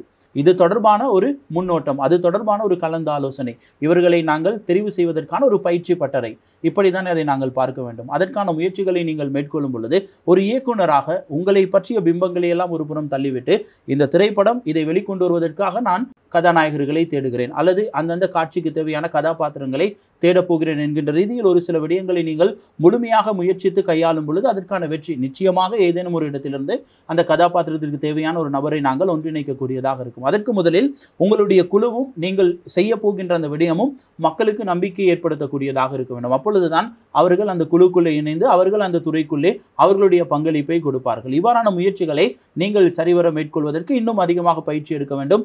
இன்னும் அதிகமான நபர்களை கொண்டு அந்த குழுவை நீங்கள் அதிகரித்துக் கொண்டு ஒரு நம்பகமான விடயத்தை கையாள வேண்டும். இது தொடர்பான முயற்சிகளை நீங்கள் முயற்சித்தாலே நிச்சயமாக ஒரு மிகப்பெரிய ஒரு சாதனையாளராக அல்லது இந்த துறையிலே சாதிக்கக்கூடிய ஒரு நபராக மாறலாம் தானே? ஆம், இப்போது நீங்கள் சொல்வது போல் அந்த ஒரு விஷயம், அதாவது அவங்களுக்கு வந்து ஒரு நம்பகத்தன்மையை கொடுக்கணும். ஸோ அதை கொடுத்தா கண்டிப்பாக இது மெயினாகவே அந்த பாடசாலை மாணவர்களை விட்டுட்டு இது வந்து அவங்க பெற்றோர்களுக்கு தான் போய் மெயினாக சேரணும். ஸோ என்னையை பொறுத்தளவில் நான் உருவாகிறதுக்கு மெயின் காரணமாக இருந்தது அம்மா அப்பா தான். ஸோ ஃபேமிலியில் கூட ஸோ என்ன படம் எடுத்துக்கிட்டாலே இருந்துக்கிட்டு இருக்காரு, வேலைக்கு போக சொல்லுங்கள், இப்போ வயசு என்ன அப்படிங்கிறத மென்ஷன் பண்ணாங்க. இல்லை, ஒரு விஷயம் இறங்கிட்டான், இந்த விஷயத்தை செஞ்சே ஆகணும், சாதனை ஏதோ ஒரு பக்கம் ஒரு சாதனையாக இருக்கலாம், ஸோ அந்த செஞ்சே ஆகணும் அப்படிங்கிறத மென்ஷன் பண்ணுறாங்க. அதே மாதிரி என்ன தான் நான் மாணவர்கள் இதை பார்த்துட்டாலும் ஸோ அது வந்து அந்த பெற்றோர்களுக்கு வந்து போய்ட்டு ஒரு விஷயமா சேர மாட்டேங்குது. அவங்க வந்து என்னடா படம் இது, சும்மா படத்தை பார்த்துக்கிட்டு என்ன நடக்க போகுது, படம் பார்த்தாலே ஏசிக்கிட்டு இருப்பாங்க, படிடா படிச்சுட்டு இது, யாரையுமே படிக்க வேணாம், எல்லாருமே சினிமாவுக்கு வாங்க, எல்லாருமே நடிங்க அப்படின்னு சொல்ல. ஸோ இப்போ உங்களுக்கு அந்த இன்ட்ரெஸ்ட் இருந்துச்சுன்னு சொன்னால் அதை வந்து ஒரு தடையாக வச்சுக்காதீங்க எதையுமே. ஸோ இறங்கிடுங்க.